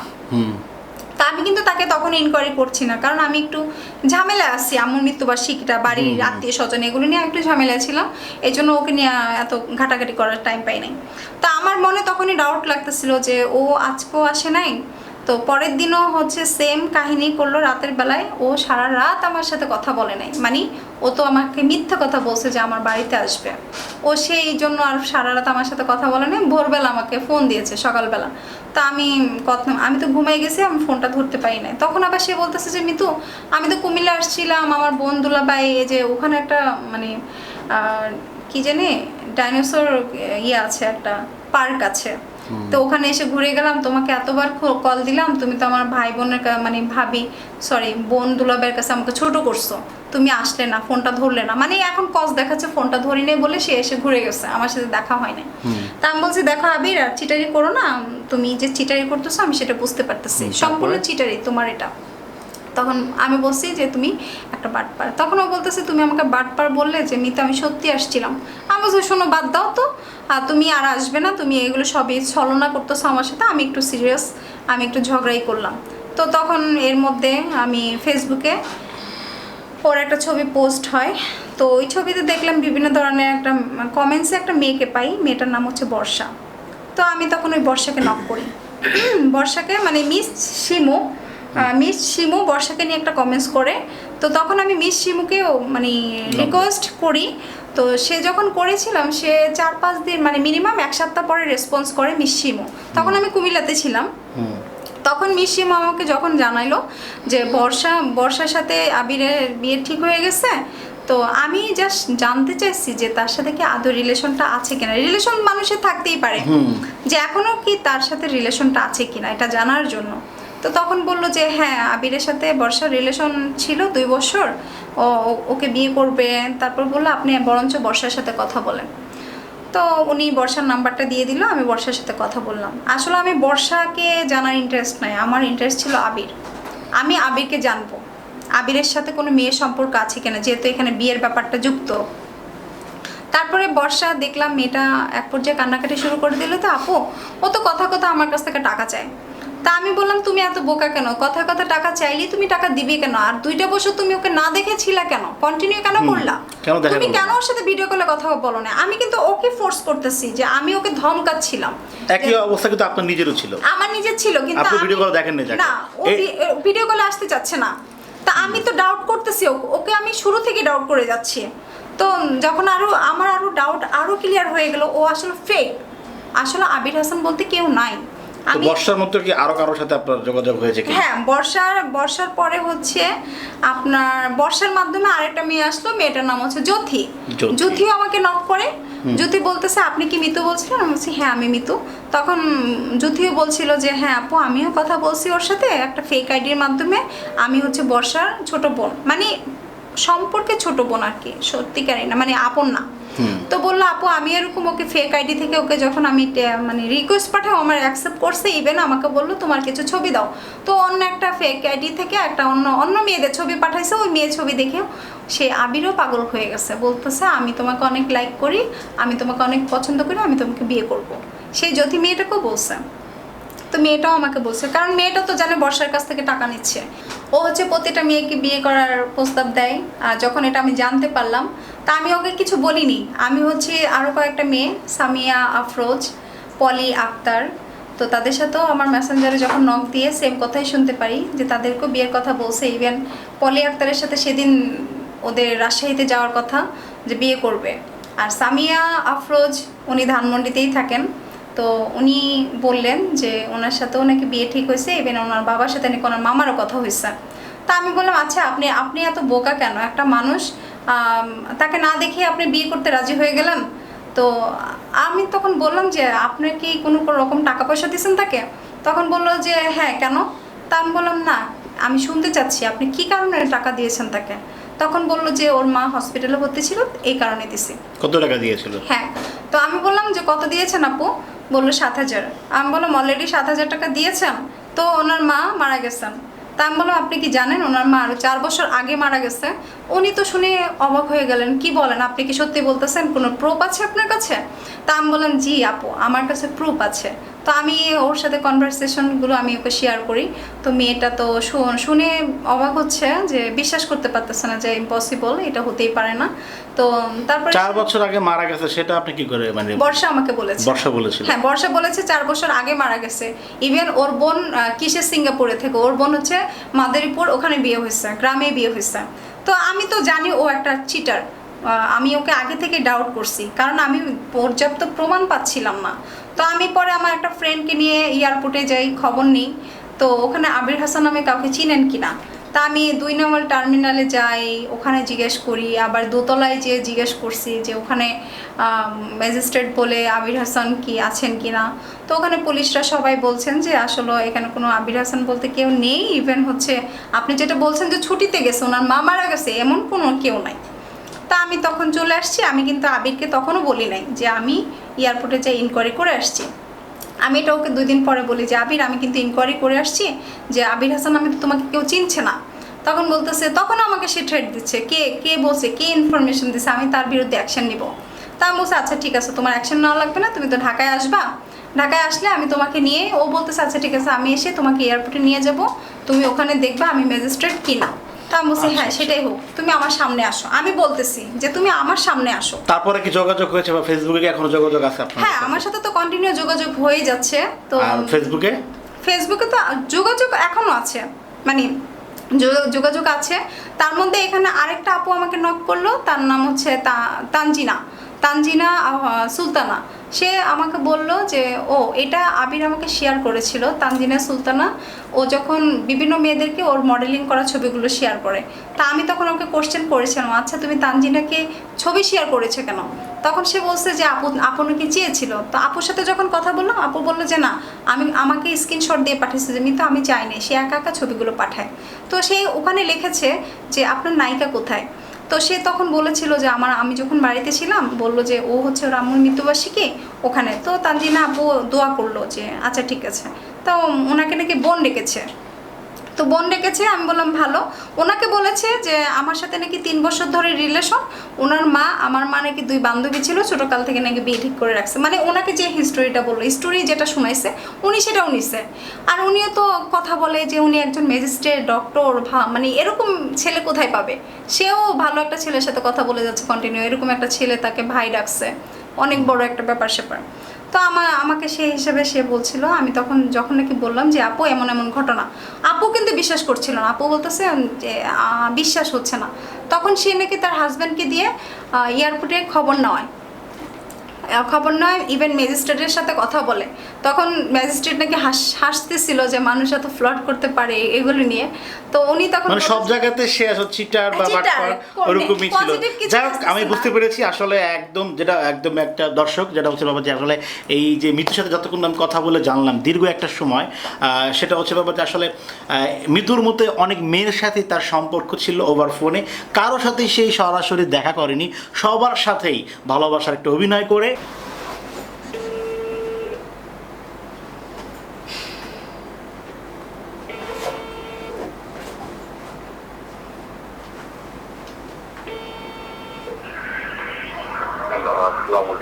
হ্যাঁ ওয়ালাইকুম আসসালাম। কি এই মুহূর্তে কথা শোনা যাচ্ছে না কেন তোমার? বলো কি হয়েছে, বলো আমাকে খুলে বলো। তুমি বর্ষাকে কি বলছো সেটা আমাকে বলো। বর্ষার সাথে আমার কোনো কথাই হয় না, ফালতু কথা বলে লাভ। দেখো বর্ষা আমাকে আপডেট জানাচ্ছে প্রতিদিন, তুমি বর্ষার সাথে কথা বলছো, জুথি আমাকে জানাচ্ছে, শিমু আমাকে জানাচ্ছে যে আমি মুসলমান হয়ে থাকে ওর বুকে হাত দিয়ে বলতে বলেন যে তার সাথে আমার তোমার যোগাযোগ হয়েছে। আচ্ছা বর্ষা তো আমাকে সেটাই বলেছে, তুমি ওর সাথে রেগুলার কথা বলছো, ইভেন তুমি তাকেই বিয়ে করবা, তার এটা দৃঢ় বিশ্বাস তুমি তাকেই বিয়ে করবা। শোনেন, মাস থেকে তার সাথে আমার কোনো যোগাযোগ। আমি কি তোমাকে স্ক্রিনশট দেখাবো যে তুমি কালকেও বর্ষার সাথে কথা বলছো, আজকে সকালেও ওর সাথে কথা বলছো? আপনি স্ক্রিনশট দেখাবেন কোথা থেকে? আমি তার সাথে কথা বলে তো আপনি স্ক্রিনশট দেখাবেন? পাগল মনে করেন সবাই দিয়ে? আমি তো পাগলের কথা বলি নাই বাবা, তাহলে কি তোমরা আমাকে পাগল বানাচ্ছো? বর্ষা শিমু তোমরা মিলে আমাকে পাগল বানাচ্ছো?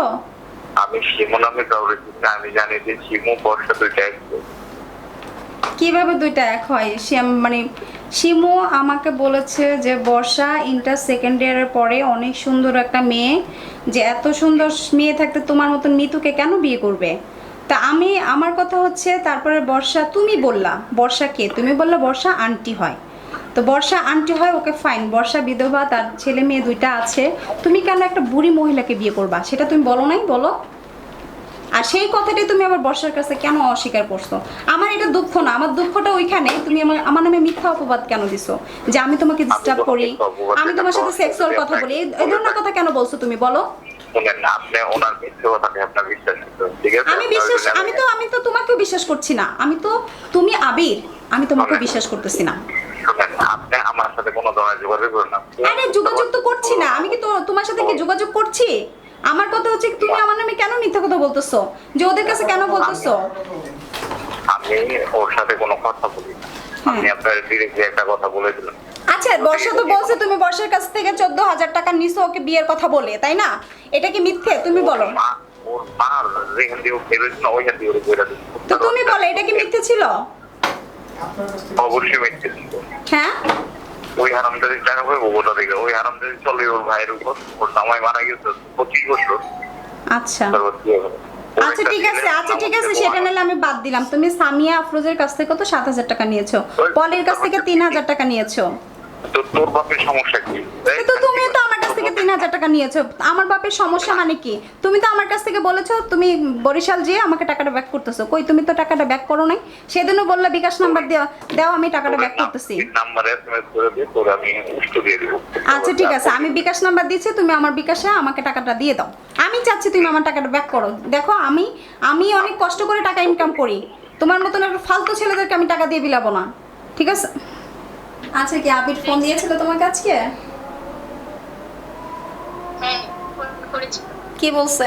কি বলছে? কিছু বলে নাই, শুধু বললো যে হচ্ছে আপনার সাথে নাকি কথা হয়েছে। হ্যাঁ, বলে যে যদি কথা হয় ওনার একটু বলে দিন যে আপনার সাথে আমার বিয়ে ঠিক হয়েছে। আমি বলছি পলির সাথে। ছাড়া কি বিয়ে হয়? হুম, তারপর বলছে আমি ওদেরকে বলছি যে আমি রাজশাহী গিয়ে পলিকে বিয়ে করবো। আমি বলছি এরকম কোনো কথা তো আপনার সাথে আমার হয়নি, হ্যাঁ কেন বলছেন? আচ্ছা, তারপর আর আমার তো সতীনের সংসার করার ইচ্ছা নাই, আপনার যতগুলা বউ। তুমি এগুলো বলছো? হ্যাঁ, আচ্ছা, কি করবো যে সতীনের সংসার করার ওকে ওকে নাম্বারে ফোন দিয়েছে নাকি কোথায় ফোন দিয়েছে? না, ফোনেই ফোন করেছিল। আচ্ছা, যাক, ফোনে ফোন দিলে ভালো, রেকর্ড হবে। গ্রামীণ নাম্বার, এটা নাম্বার গ্রামীণ একটা নাম্বার থেকে। আচ্ছা। আপনি আমাকে জিজ্ঞেস করেন যে আমি যদি লোকটাকে ধরতে চাই তাহলে তুমি কি আমাকে হেল্প করবে? আচ্ছা, তো পলি, হ্যাঁ পলি, হ্যাঁ আপু, আমি তো ওর বিরুদ্ধে অ্যাকশন নিব, বুঝছো? তো ও তো বিয়ে করতে যাচ্ছে, তোমাকেও বিয়ে করবে, বর্ষাকেও বিয়ে করবে, সামিয়াকেও বিয়ে করবে, সেটা বলছে। হ্যালো, আপনি বলছেন আমাকে তো বলছে সে সামিয়াকেও বিয়ে করবে। আপনার সাথে কথা হয়েছে? আমার সাথে তো সেদিনই লাস্ট কথা হয়েছে যে সে সামিয়াকেও বিয়ে করবে। এখন আবার তোমাকে শিখাই দিচ্ছে যে আমাকে বলার জন্য যে ও তোমাকেও বিয়ে করবে, তাই না? ও আসলে কয়জনকে বিয়ে করবে? শিখাই দেয়নি, আমাকে বললো যে আপনাকে নাকি আপনি ফোন করছিলেন ইমুতে, তো বললো যে ও তো আমাকে ফোন। না না না, আমি ফোন দিই নাই, আমি টেক্সট করেছি বর্ষার ব্যাপারে। বর্ষা আমাকে কিছু কথা বলেছে, তো সেটা জাস্ট ওকে আমি শেয়ার করেছি। ও বললো যে ওই হচ্ছে তোমরা কি সবাই মিলে বুদ্ধি করতেছো, আমাকে বললো। আমি বললাম না, আমি এসবের মধ্যে নেই, আর এসব ব্যাপারে কথা বলতে চাই না। তখন বললো যে আমি এই ধরনের বলেছি না, এরকম বলার কারণটা কি? এটার জন্য তো কারো পারমিশন দরকার। হুম, তো বিয়ে না, আমি খেয়ালি না। তো আপনার কথা বলেন। অন্য কাউকে বিয়ে করলে সিদ্ধান্ত আপনার। তো আচ্ছা ঠিক আছে, তাহলে এখন ও বলছে যে এখন তোমাকে বিয়ে করবে, পলি মানে তোমাকে বিয়ে করবে, তাই তো? হ্যালো, ওর কথার কোনো বেল আছে? হুম, আচ্ছা শোনো, আর কি বলবো, যে আমি তো জানি তুমি আমাকে হেল্প করবা, আমার পাশে থাকবা প্রতি, মানে তুমি আপডেট দিচ্ছ আমাকে আবিরের সম্পর্কে, আবির কি বলছে না বলছে, তো দেখি। আজকে তো ও অনেকদিন পর ফোন করলো আপনি আমাকে। বলেন যে আমি ওর বিরুদ্ধে বেশ অ্যাকশন নিব, কয়েকদিন পরে। তুমি কি আমাকে হেল্প করবে? এটা সরাসরি বলো। হ্যাঁ হ্যাঁ, আচ্ছা শোনো পলি, আমি তো হ্যাঁ তুমি তো আমাকে হেল্পই করবা আবিরকে ধরার জন্য, তাই না? কিরকম হেল্প করবো আপু বলে? মানে তুমি আমার পাশে থাকবা কিনা সেটা বলো, যে আমি আবিরকে ধরবো, নাকি তোমারও আবিরকে বিয়ে করার স্বপ্ন এখনো দেখতেছো? তুমিও কি আবিরকে বিয়ে করার স্বপ্ন দেখতেছো এখনো? আপনি তো জানছেনই যে আমার রিসেন্ট আমার ভাই এরকম হয়েছে। হ্যাঁ, হ্যাঁ, এগুলোতে আসলে আমার ফ্যামিলি চাচ্ছে না। আচ্ছা আচ্ছা শোনো, তোমার ভাইয়ের কথা বাদ দাও, আমি তোমার কথা বলছি যে আমি আবিরের বিরুদ্ধে যখন অ্যাকশন নিব, তুমি আমার পাশে থাকবে কিনা। আমি যদি কোনো প্রয়োজন হয়, তুমি তোমার সাথে যা যা ও কথা বলছে সেগুলো তো বলতে পারবা, তাই না? হুম, হ্যাঁ, সেটা ব্যাপার আলাদা, ও তো সবার সাথে একই কথা বলেছে। হ্যাঁ, তাই না? সবার সাথে তো একই কথা বলেছে, সেটা আমিও জানি, তুমিও জানো, সবাই জানে। মানে আমাকে কি আপনাকে আমি, ঠিক আছে আপনার সাথে আমার কথা হয়েছে, কিন্তু আমি চাচ্ছি কি যে আপনি কি বলছেন, মানে আদার্স কেউ ফোন করলে যাতে আমি বলি। হ্যাঁ হ্যাঁ, রাইট, হয়তো বা কোনো সাংবাদিক তোমাকে ফোন দিয়ে জিজ্ঞেস করতে পারে, ইনকোয়ারি করতে পারে ঘটনা আমার সত্য নাম- কিনা। এটা আমি চাচ্ছি না আপু। হুম, বাসা থেকে আচ্ছা বুঝছো পলি, যাই হোক, মানে তুমিও এখন লাস্ট টাইমে তুমিও পিছিয়ে যাচ্ছ আমার কাছ থেকে, বুঝতে পারছি যে আবির তোমাকে না, না, বিয়ের প্রস্তাব পিছায় দিয়েছে, তো যাওয়া এখন তুমিও সেই না, স্বপ্নটা আপনার দেখতেছো কাছে আবির আমি তোমাকে আপু বিয়ে share করবে। করেছি, কিন্তু বিষয়টা আপু যাবে। আচ্ছা ঠিক আছে, তুমি স্বপ্ন দেখো। যখন ওর সাথে কথা কেটে হয়েছে, দিস, ফার্স্ট কথা বলো। কনভারসেশন গুলো এগুলো ওর কালেক্ট করা লাগতো। যখন শুনতে পাচ্ছি না।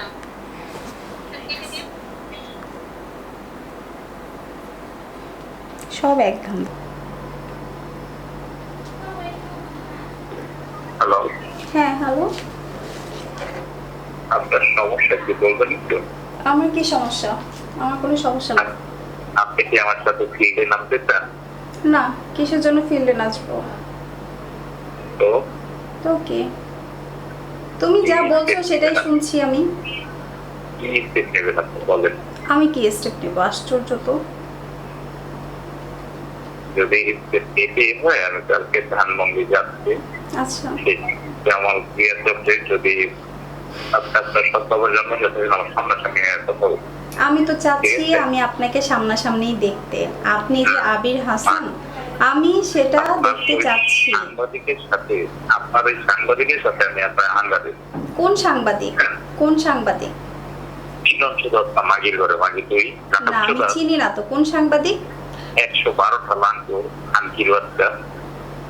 সাবধানে কথা বলিস, ঠিক আছে? তুই সাবধানে কথা বলিস। সাবধানে কথা বলতে বলছে। শেষটা আমি দেখে আচ্ছা, আমিও তো দেখতে চাচ্ছি যে তুমি কি করতে চাও। তো আমি, তুমি তো বললা বিকাশ নাম্বার দিলে তুমি আমার টাকাটা পাঠাবা। টাকাটা পাঠাচ্ছ না কেন? তুই দিতে নাম্বার। আচ্ছা, আমি দিচ্ছি, নাম্বারটা দিচ্ছি, তুমি আমাকে বিকাশের টাকাটা ব্যাক করো। আর কিছু লাগবে? কখন দিবা? তোমাকে বিয়ে করার বিন্দু মাত্র ইচ্ছে আমার নাই, ঠিক আছে? তোর মতো নষ্ট চরিত্রের মেয়েরও বিয়ে করার ইচ্ছে আমার নাই। আচ্ছা, ঠিক আছে। আচ্ছা শোনেন ম্যাজিস্ট্রেট সাহেব, ডক্টর সাহেব, আপনি আমার টাকাটা ব্যাক করেন ভাই।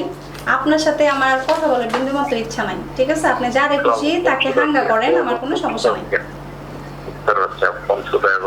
হ্যালো,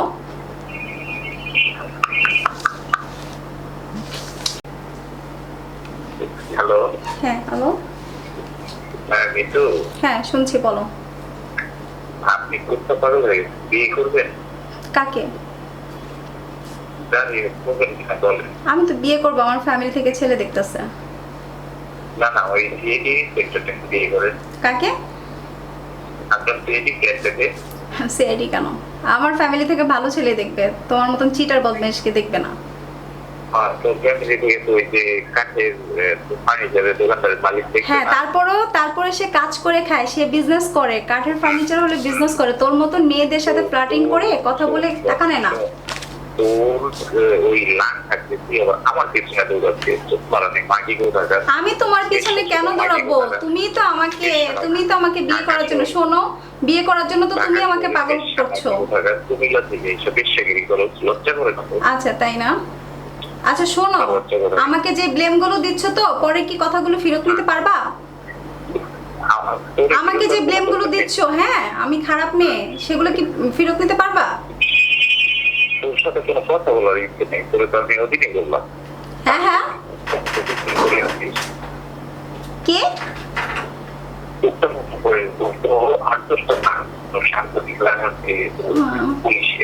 আমার তো আসলে কেউ নাই, আমি তো কিছুই করতে পারবো না তোমাকে। তো তোমার তো অনেকেই আছে। তুমি যে ম্যাজিস্ট্রেট সাহেব, তুমি তো ইচ্ছা করলে আমার মতন মিতুকে ভ্যানিশ করে দিতে পারো, সেটা আমি জানি। তুমি পলিকেও বলেছো তুমি আমাকে মার্ডার করবে। তুমি বলনি পলিকে যে আমাকে পেলে তুমি মার্ডার করবে? পলির সাথে কথা হয়েছে না? তুমি সেদিন সকালে আমাকে তোমার সাথে দেখা করতে বলো না? ফার্ম গেট ওভারব্রিজের ওখানে কাজী অফিস আছে, তুমি আমাকে বিয়ে করবে, রেডি হয়ে আসো, বলনি? তুমি পলিকে বলনি তুমি আমাকে মার্ডার করবে? হ্যাঁ, তুমি বলেছো তুমি আমাকে মার্ডার করবে। ইভেন আমি তোমাকে বলছি তুমি কি আমার উপর কোনো প্রতিশোধ নেওয়ার জন্য দেখা করবে? কারণ আমি তো তোমার বাড়াবাতে ছাই মারতেছি, তোমার কাস্টমার গুলো নষ্ট করতেছি, তাই না? আমি তো সব তোমার সব, তুমি যে মেয়েদেরকে ফাঁদে ফেলছো প্রত্যেকটা মেয়ের সাথে তো আমি কথা বলছি। এখন তো তোমার কাস্টমার নষ্ট হয়ে গেছে, তাই না? আচ্ছা আচ্ছা আচ্ছা, শোনো, তুমি তো, আমি কি সেটা আমি জানি। শোনো, আমি তো তোমার মতন জারজ সন্তান না যে বাজে কথা বলবো। হ্যাঁ, আমি তোমার মতন জারজ সন্তান না তো। হ্যালো, হ্যাঁ, মুখ খারাপ করতে পারবে এটা তোমার? তুমি নাকি ম্যাজিস্ট্রেট, তুমি নাকি ডক্টর, তোমার যে মুখের ভাষা মনে তো হচ্ছে তুই একটা বস্তিতে থাকিস, বুঝছি? মনে হয় বস্তিতে থাকিস, আর তার যদি নিম্ন স্থানে থাকিস, বুঝছিস? আমি কেন যোগাযোগ করবো? আমি তো তোর সাথে তোকে আমি ব্লক করে দিয়েছি সব কিছু থেকে। আচ্ছা, আমার টাকাটা আমার কাছ থেকে তুই গাড়ি নষ্ট হয়ে গেছে বলে যে টাকাটা নিয়েছিস সে টাকাটা ফেরত দিয়ে দে, বাস শেষ। আর শোন, তুই তোর ব্যবসা চালিয়ে যা। তুই আমার ভাইগনার ছেলে ছবি দিয়ে যে বিজনেস করতেছিস, সবাইকে সবার কাছ থেকে টাকা চেক বেড়াচ্ছিস, শোন ওটা বন্ধ কর। ওটা তুই বন্ধ কর। আমার ভাইগনার ছেলে ছবিটা শেয়ার করা বন্ধ কর। ওকে আর মারিস না, ঠিক আছে? ওকে আর তুই মারিস না। শোন, তোর চেহারা আমার সামনে চলে আসছে। তুই যে একটা চিটার বাটপার, আর বলা লাগবে না। বিভিন্ন মেয়েদের কাছ থেকে বিভিন্ন ধরনের ট্র্যাপে ফেলে তুই টাকা নিচ্ছিস। আর কত কথা বলবি তুই? তোর সামনে তো চুলকাই কেন? হ্যাঁ, আমার কি কথা বলি। আরে বাকি কোথাকার পেশা গালি দিচ্ছিস কেন? আশ্চর্য। দেখ, সাবধানে কথা বল, গালি দিয়ে কথা বলবি না।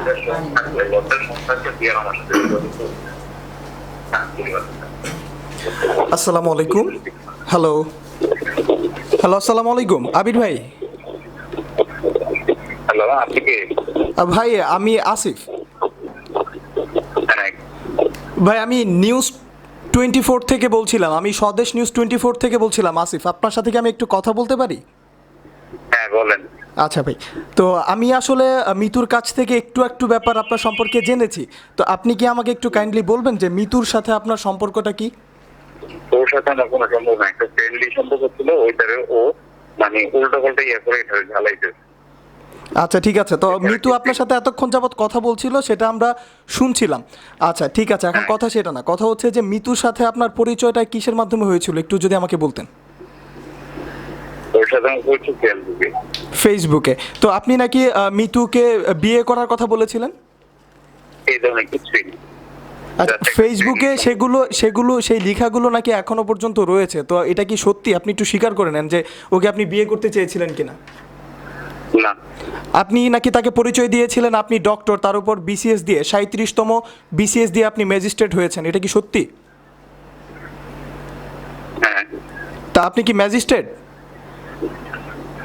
আপনার সাথে তো আমরা এই বিষয়ে কথা বলতে পারি না, ওর সাথে ডিসকাস হবে। আচ্ছা না, ঠিক আছে, এখন কথা হচ্ছে আমি যেহেতু একজন গণমাধ্যম কর্মী আর মিতু যেহেতু আমাদের কাছে এসেছে, তো এটা আমাদের দায়িত্বের মধ্যে পড়ে যে দুই পক্ষ থেকে ব্যাপারটা শোনা এবং জানা। তো এই জন্য আপনার সাথে আমি কথা বলছি যে ব্যাপারগুলো সত্য কি মিথ্যা।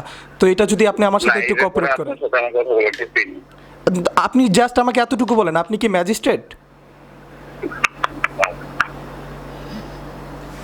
আচ্ছা যাই হোক দর্শক, আমরা কথা বলছিলাম একজন প্রতারকের সাথে, যে কিনা নিজেকে ডক্টর পরিচয় এবং ম্যাজিস্ট্রেট পরিচয়, এবং সে পরিচয় দিয়েছে যে 37তম বিসিএস দিয়ে সে ম্যাজিস্ট্রেট হয়েছে, এবং এই সব পরিচয় দিয়ে সে বিভিন্ন মেয়েদের সাথে কথা বলে, যেটা আমরা জানতে পেরেছি মিতুর মাধ্যমে।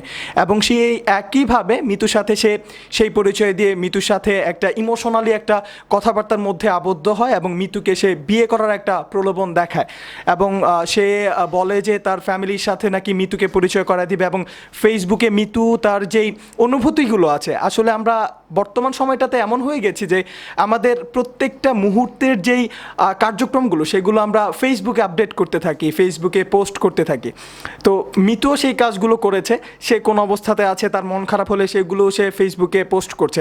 সেই সুবাদে মিতুর সাথে আবির আহমেদ, আচ্ছা আবির হাসান, ডক্টর আবির হাসান, আচ্ছা, তো সে পরিচয় দিয়েছিল ডক্টর আবির হাসান। তো আবির হাসান নামক যে ফেসবুক আইডি, সেই আইডি থেকে মিতুর সাথে সে কানেক্টেড হয়, এবং কানেক্টেড হওয়ার পর মিতুর সাথে কথাবার্তা শুরু হয়, এবং কথাবার্তার প্রথম দিনেই সে মিতুর সাথে ইমোশনালি একটা কথাবার্তার মধ্যে আবদ্ধ হয়ে যায়, এবং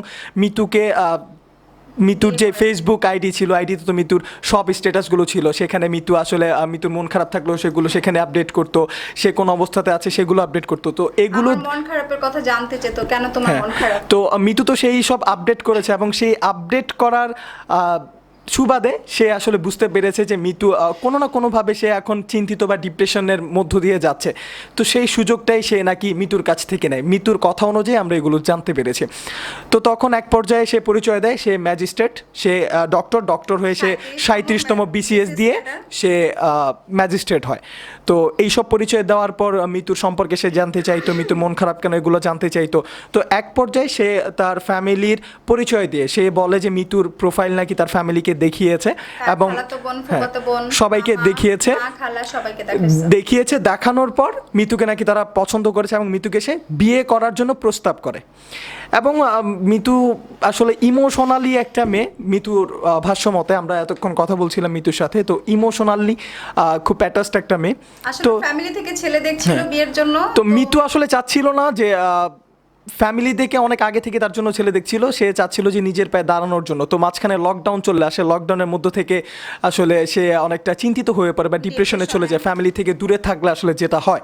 তো মৃত্যুরও সেই একই অবস্থা হয়েছে এবং সেই সময়তে একটা ছেলে এসে তাকে সাপোর্টিভ কিছু কথাবার্তা বলছে। এবং যখন স্বাভাবিক আসলে এখন আমরা হয়ে গিয়েছি কি, আমরা যেখান থেকে একটু সুযোগ সুবিধা পাই সেখানটাতে আমরা আর কোনো ধরনের কি বলে সেটাকে আর ইনভেস্টিগেশন করতে চাই না, বা সেই জায়গাটা কেমন বা সে কেমন এইসব আসলে জানতে চাই না, হুটহাট করে আমরা ইনভলভ হয়ে যাই একটা সুবিধা পাওয়ার পর। মিতুও সেই বিয়ের কথা শুনে, ম্যাজিস্ট্রেট আবার ডক্টর এইসব কথাবার্তা শুনে সেও একটুখানি ইমোশনাল হয়ে যায়, সেও তার সাথে কথাবার্তা চালিয়ে যায়। তো এক পর্যায়ে কথাবার্তা এগুতে থাকে, এগুতে তার মা থাকার অসুস্থ, হ্যাঁ তার খালু অসুস্থ, এক পর একজন মারা যাচ্ছে।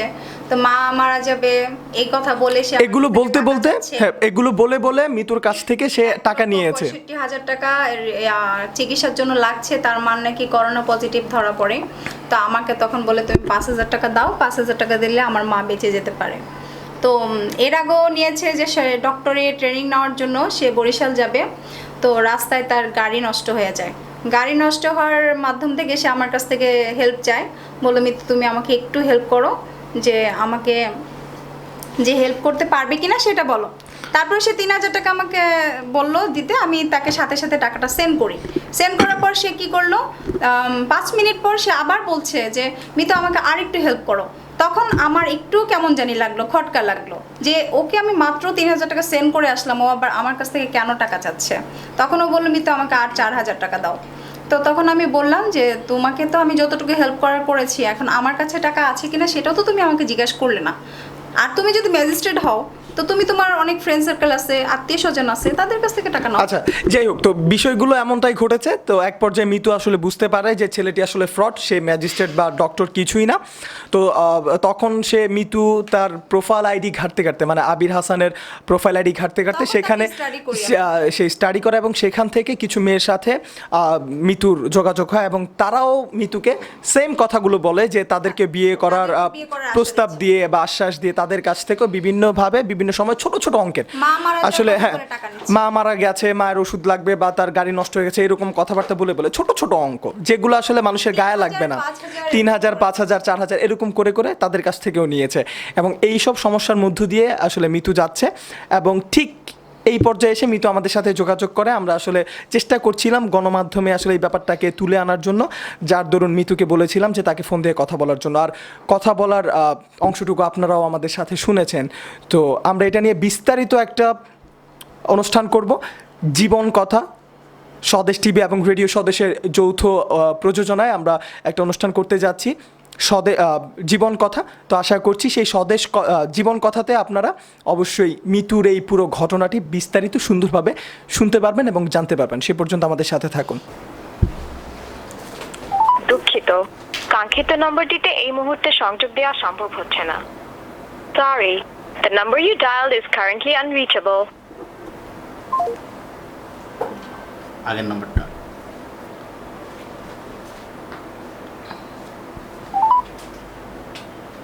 আপনার ডায়ালকৃত নাম্বারে সংযোগ প্রদান করা সম্ভব হচ্ছে না। অনুগ্রহ করে কিছুক্ষণ পর আবার চেষ্টা করুন। ধন্যবাদ। The number you are calling cannot নম্বরটি এই মুহূর্তে বন্ধ আছে।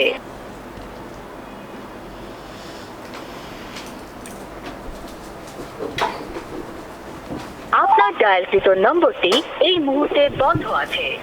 আপনার কাঙ্ক্ষিত গ্রাহককে ভয়েস এসএমএস পাঠাতে চাইলে স্টার প্রেস করে গ্রাহকের 11 ডিজিটের মোবাইল নম্বরটি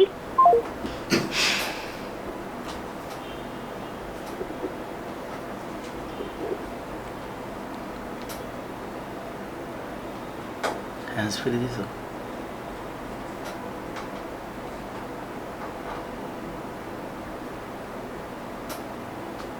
হয় না।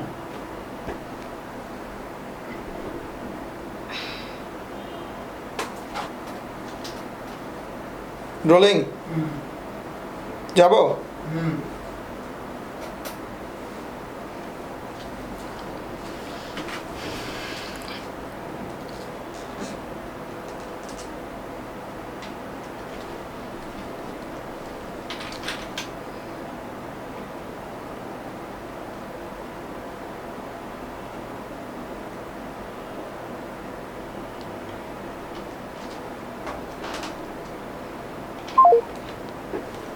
এই মেয়ের এখানে কল ঢুকে না সবাই।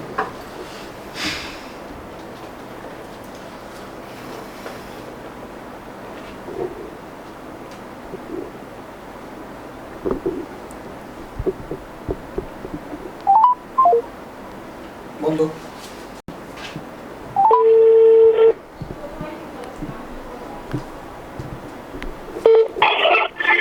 আসসালামু ওয়ালাইকুম আসসালাম। আসসালামু আলাইকুম।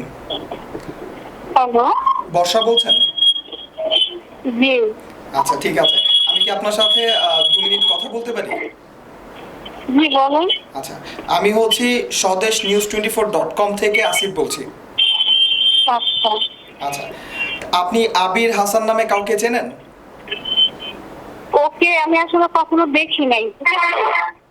আচ্ছা, আপনি দেখেন? ওকে আমি ওকে কখনো দেখিনি।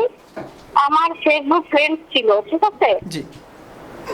ফেসবুক ফ্রেন্ড ছিল, তারপরে ও আমাকে অনেকদিন ফলো করছে, তারপরে আমাকে মেসেজ দিচ্ছে, তারপর ওর সাথে ও আমাকে সরাসরি বিয়ের অফার দিচ্ছে, ঠিক আছে? আচ্ছা। আমাকে তো তারপরে আমি ওর খোঁজ খবর নেওয়া শুরু করলাম, ঠিক আছে? জি। তো যে ঠিকানাগুলো দেয় সেগুলো সব ভুয়া, মানে ওই ঠিকানায় ওর কোনো অস্তিত্বই নেই, কেউ চিনেও না।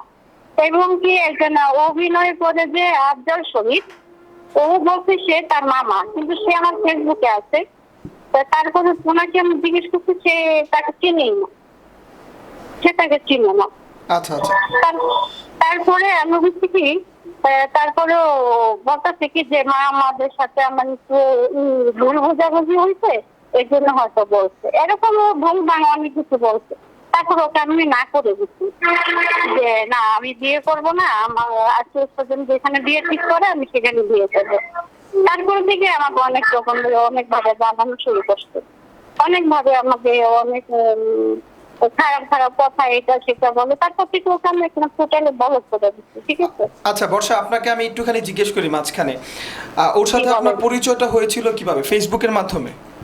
হ্যাঁ, ফেসবুকের মাধ্যমে। আচ্ছা, ওর ফেসবুক আইডিটার নাম কি ছিল ওনার? আবির হাসান। আবির হাসান। আচ্ছা, উনি কি উনি কি কাজ করে এগুলো কিছু বলেছিল আপনাকে? হ্যাঁ বলছে, বলছে কি ও নাকি একজন ডক্টর, ঠিক আছে? আচ্ছা। ও একজন ডক্টর এবং ওর আমি তারপরে ডক্টর যে, কিন্তু কোনো কিছু ছবি তো কোনো কিছু পাইনি আমি, ঠিক আছে? সে বলছিল সে ধানমন্ডিতে বসে, ঠিক আছে? ধানমন্ডি বসে কোন জায়গায় কোন বাসায় সে একটা ভুয়া ঠিকানা দিচ্ছে, ঠিকানা কোনো নাই। আপনি কি ওই ঠিকানাতে যোগাযোগ করার চেষ্টা করেছিলেন? আমি যাইনি, ঠিক কথা, মানে ও যে ঠিকানা বলছে আমি অন্য আরেকজনকে জিজ্ঞেস করতে বলছে যে না এই নামে তো কেউ নাই, ঠিক আছে? এই নামে এখানে কেউ নাই, এটা বলছে। তারপর থেকে আমি আর যোগাযোগ করিনি। ওনার সাথে আপনার কথা হয়েছিল কতদিন, মানে কতদিন পর আপনাকে আসলে বিয়ের প্রস্তাব দিয়েছিল? ও আমার ফেসবুকে ছিল প্রায় 2 বছরের মতো, ঠিক আছে? আচ্ছা। কিন্তু বিয়ের প্রস্তাব দিচ্ছে এই রমজানের আগে। আচ্ছা, 2 বছর যাবতই কি আপনার সাথে কোনো ধরনের যোগাযোগ রক্ষা করতেন? না, কোনো আমার সাথে কোনো এমনি কোনো মেসেজ করতো না, কোনো কিছু করতো না, শুধু আমাকে ফলো করতো, ঠিক আছে? আচ্ছা, হুট করে উনি আপনার সাথে কথা বলে তারপর বিয়ের প্রস্তাব দেয়? হুট করে না, অনেকদিন ওকে ফলো করতে আমি মেসেজ দিতে, কিন্তু আমি মেসেজের কোনো রিপ্লাই দিতাম না। আচ্ছা। তারপরে আমার ফেসবুকে একজন ভদ্রমহিলা আছে, হ্যাঁ, ওর নাম হচ্ছে, আমার কাছে ওই আইডিটা আছে, সে আমাকে একদিন মেসেজ দিল যে বর্ষা মানে আবির আমার ভাই লাগে, তো তোমাকে খুব পছন্দ করছে। আচ্ছা, ওই ভদ্রমহিলার নামটা কি ছিল, কি বলেছিল আপনাকে?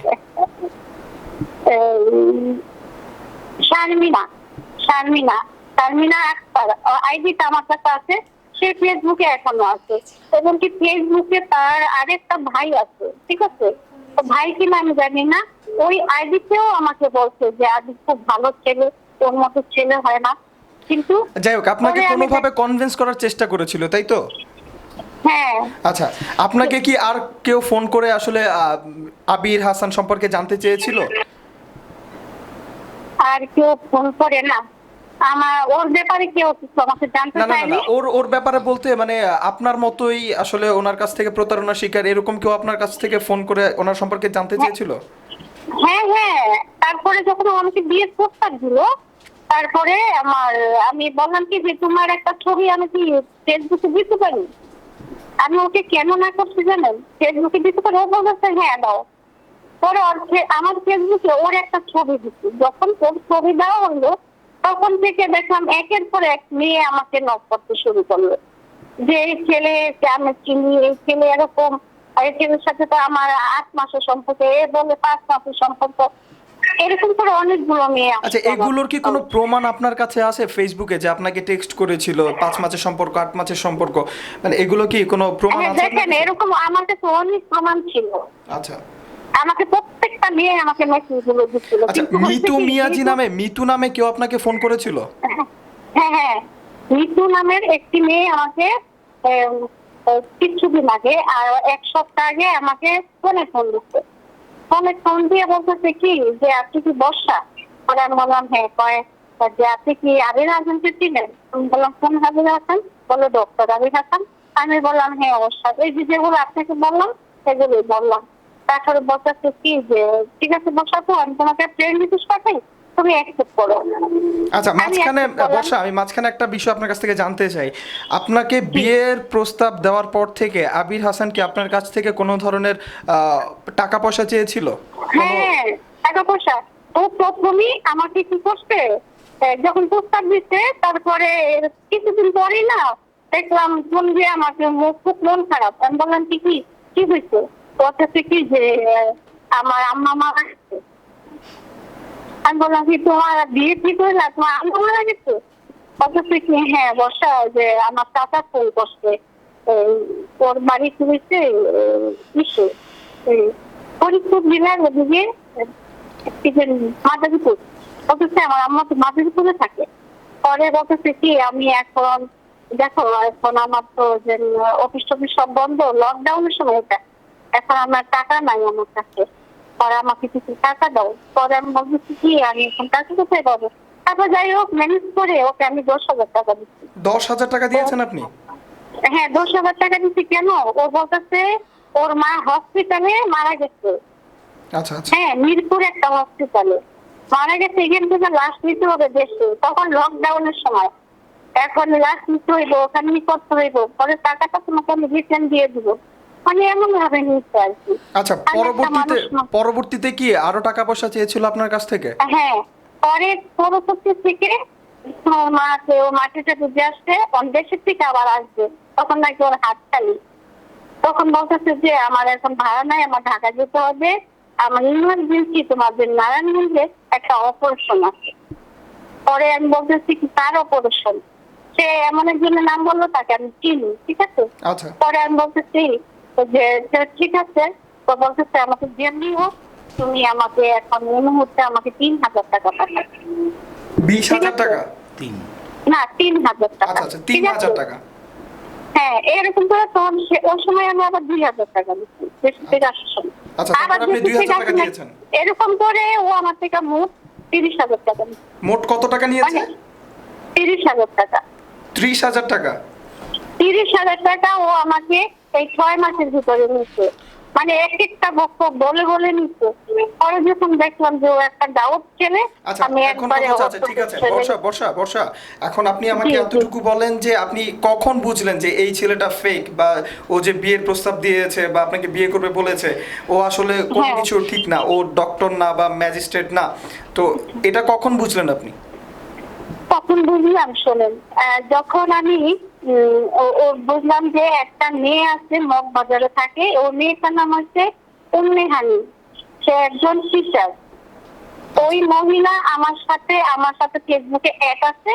সে ওই মহিলা একদিন আমাকে নক করে বলতেছে, বর্ষা তুমি যে যার ছবি ফেসবুকে দিছো তুমি কি তাকে চিনো? পরে আমি বলছি যে না কোন চিনি না, তা ওর সাথে আমার বিয়ে ঠিক হয়েছে, তাই আমার সাথেও বিয়ে ঠিক হয়েছিল। মানে ওনার সাথে বিয়ে ঠিক হয়ে আছে এরকম কথা বলেছে উনি আপনাকে? হ্যাঁ, সে বলছে আমার সাথেও বিয়ে ঠিক হয়েছে, তোমার সাথে বিয়ে কি করে ঠিক হয়।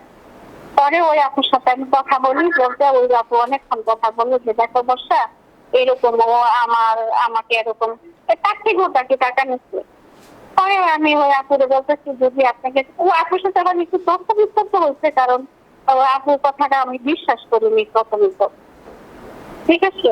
আচ্ছা, পরে এরকম করে অনেকগুলো মেয়ের সাথে আমার কথা যখন হয় তখন আমি না করে দিই, না করে দেওয়ার পরও ও কিন্তু আমার খুব ছাড়ে না। আচ্ছা, তো আসলে আপনার যে নাম্বারটা, আপনার নাম্বারটা আমরা পেয়েছি যে আমাদের কাছে একজন এসেছে আপনার মতো এরকম প্রতারিত হয়েছে। তবে আপনি যেভাবে প্রতারিত হয়েছেন সে এত বড়ভাবে প্রতারিত হতে পারেনি। আপনি তাকে 30,000 টাকা দিয়েছেন, উনি আপনাকে বিয়ের প্রলোভন দেখিয়েছেন। আমি আবার এই ব্যাপারে যে আমার ফেসবুকে কিছু ভাইয়ারা আছে, হ্যাঁ, যারা আইনের সাথে জড়িত আছে, এই ভাইয়াদের থেকে আমি জানাইছি প্রথম যে ভাইয়া, মানে একটা ভাইয়া আছে এটাই, ওই ভাইয়াকে জানাইছি তুমি এক কাজ করো বর্ষা, তুমি যে বংশের ছেলে মেয়ে আর এইসব বাজের ছেলেদের আব্বাসে পড়ো না, এই ছেলেকে তুমি যখন প্রথমে আমি যখন ফেসবুকে ছবিটা দিচ্ছিলাম, ওই ভাইয়া একজন পুলিশ অফিসার, সেই ভাইয়াটা আমাকে না করছে যে বর্ষা ওই ছেলে কি সুবিধা হবে না, তুমি এর থেকে সরে যাও। তারপরে এই ঘটনাগুলো আমি ভাইয়াকে জানাইছি। ওই ভাইয়া যে প্রতিদিন আমি মিঠু নামের একটা মেয়ে যখন বললো আবেদের সাথে সম্পর্ক, তখন আমি আবার ভাইয়াকে জানাইলাম। আচ্ছা, মিতু আপনাকে ফোন করে জানিয়েছিল যে মিতুর সাথে ওই ছেলে সম্পর্ক, তখন আপনি আবার ওই আইন শৃঙ্খলা রক্ষাকারী বাহিনীর কোন এক পুলিশ কর্মকর্তাকে আপনি জানিয়েছেন? আচ্ছা, ভাইয়া এই যে ছেলেটার বর্ষা এক কাজ করো, বাদ দিয়ে দাও সবকিছু, বাদ দিয়ে দাও আর নাম্বার গুলো তুমি আমাকে দাও। আচ্ছা, উনি কোনো আইনি ব্যবস্থা গ্রহণ করেনি? আপনি যে আইন শৃঙ্খলা রক্ষাকারী বাহিনীর যে পুলিশ সদস্যকে আপনি জানিয়েছিলেন, উনি কি কোনো আইনি ব্যবস্থা গ্রহণ করে নাই? না, করেনি কেন, মানে আমি আগ্রহ না। আচ্ছা, আমি আগ্রহ না এই জন্য কারণ আমি চাই না ওর পিছনে দিয়ে আমার মান সম্মান নষ্ট করে, আমার পাশে যেতে যাক, কিন্তু আমার যতটুকু মান সম্মান আছে আমি আপনার সাথে একটু স্ট্রেট ফরওয়ার্ড কিছু কথাতে আসি। আমরা কথা হচ্ছে যে আমরা এটা নিয়ে আমরা একটা রিপোর্ট করব। এখন রিপোর্ট করতে গেলে এখানে আইন শৃঙ্খলা রক্ষাকারী বাহিনীর একটা হস্তক্ষেপ চলে আসবে। যদি ব্যাপারটা এমন হয় যে আপনি শুধু আমাদেরকে প্রুফগুলো দিবেন, সেখানে আপনার কোনো ছবি যাবে না বা আপনাকে ফেস টু ফেস হতে হবে না, আপনার ছবি যাবে না কোনো, সেক্ষেত্রে কি আপনি আমাদেরকে হেল্প করতে পারবেন? ভাই আমি আমাকে বলি, আমার ওর যতগুলো মেসেজ ছিল, ওর যতগুলো ছবি ছিল, আমি সব কিছু ডিলিট করে দিছি, যে আমি চাই নাই। আমি যখন এই ভাইয়াগুলো আমাকে বলছে যে তুমি কেন এগুলোতে যাইবা, তোমার সাথে তো প্রেম না ভাইয়া, আমার সাথে তো প্রেম ছিল না বা ছিল না, ও আমাকে বিয়ের প্রস্তাব দিচ্ছে। যখন আমি রাজি হইলাম, তখন আমি দেখলাম যে এই ঘটনাগুলো হয়েছে, তখন আমি সরে গেছি। আচ্ছা, ঠিক আছে, আপনার কাছে কি এই মুহূর্তে আর কোনো প্রুফ নাই মানে আবির হাসানের বিরুদ্ধে বা ওর বিরুদ্ধে? আমার কোনো এখন অভিযোগ থাকলেও আমি যাবো না, কেন জানেন? তো একটা ফটকা ছেলে, আমি ওই ফটকা ছেলে পিছনে ধরতে চাই না। আপনি কি চান না যে এই ছেলেটাকে বা এই প্রতারককে আসলে আইনের আওতায় নিয়ে আসা হোক? এটা কি আপনি চান না? আমি এটা চাই, কিন্তু আমার কাছে যে প্রমাণগুলো ছিল সেগুলো তো আমি এখন আপনাকে দিতে পারবো না, আমি সব ডিলিট করে দিচ্ছি। আর এগুলো বের করতে গেলে তো এখন মনে করেন সেই গুগল করে তারপরে এগুলো করতে হবে, ঠিক আছে? আর আমি চাই নাই যে আমি আর এগুলো করে যাই। ওর মুখ অনেক খারাপ, বাজে বাজে কথা বলে। আচ্ছা, ঠিক আছে। আচ্ছা, হ্যাঁ, উনি অনেক বাজে বাজে কথা বলে, সেটার প্রমাণ আমরা কিছুক্ষণ আগে পেয়েছি। তো এখন যেটা বলছিলাম, তো আপনি যেহেতু চাচ্ছেন না যে ব্যাপারটা নিয়ে সামনের দিকে এগোতে বা আপনি চাচ্ছেন না নিজেকে ফেস করতে, তো মিতু এই ব্যাপারটা যে মিতু যে আপনাকে ফোন করেছিল, মিতু আমাদের সাথে যোগাযোগ করেছে, ও নিজে থেকে প্রস্তুত, সে সামনের দিকে এগোবে, সে আইন শৃঙ্খলা রক্ষাকারী বাহিনীর কাছে যাবে এবং এই বিষয় নিয়ে তিনি কথা বলবে। তো সেই ক্ষেত্রে মিতু যদি এরকম কোনো স্টেপ নেয়, আপনারা তো অন্ততপক্ষে পেছনে থেকে ওকে তো হেল্প করতে পারবেন নাকি? সমস্যা নেই, কিন্তু আমার কোনো মৃত্যুর জন্য অনেক কথাও শুনতে হয়েছে আমার, ঠিক আছে? বলতেছে মৃত্যুকে নাকি আমি ওর পিছনে লাগাচ্ছি। আসলে আমি মেয়েটাকে চিনি না, সত্যি কথা। আচ্ছা ঠিক আছে, আপনাকে ধন্যবাদ। আর আরেকটা জিনিস যেটা সবসময় মাথায় জি। রাখবেন সেটা হচ্ছে যে ফেসবুকে এরকম কোনো কিছু আদান প্রদান বা সম্পর্ক করার ক্ষেত্রে অবশ্যই একটুখানি বিচার বুদ্ধি বিবেক এগুলো খাটাইতে হয়। আর যখন একটা লোক আপনাকে পরিচয় দিয়েছে সে ডক্টর এবং সে আমি বলি, হ্যাঁ সে বিসিএস দিয়ে ম্যাজিস্ট্রেট আমি তো হয়েছে, একটা মেয়ের হ্যাঁ। বোন হ্যাঁ, ওর যে একটা বোন ভাবি, এই ভাবি রীতিমতো আমাকে অপমান করতো ফেসবুকে।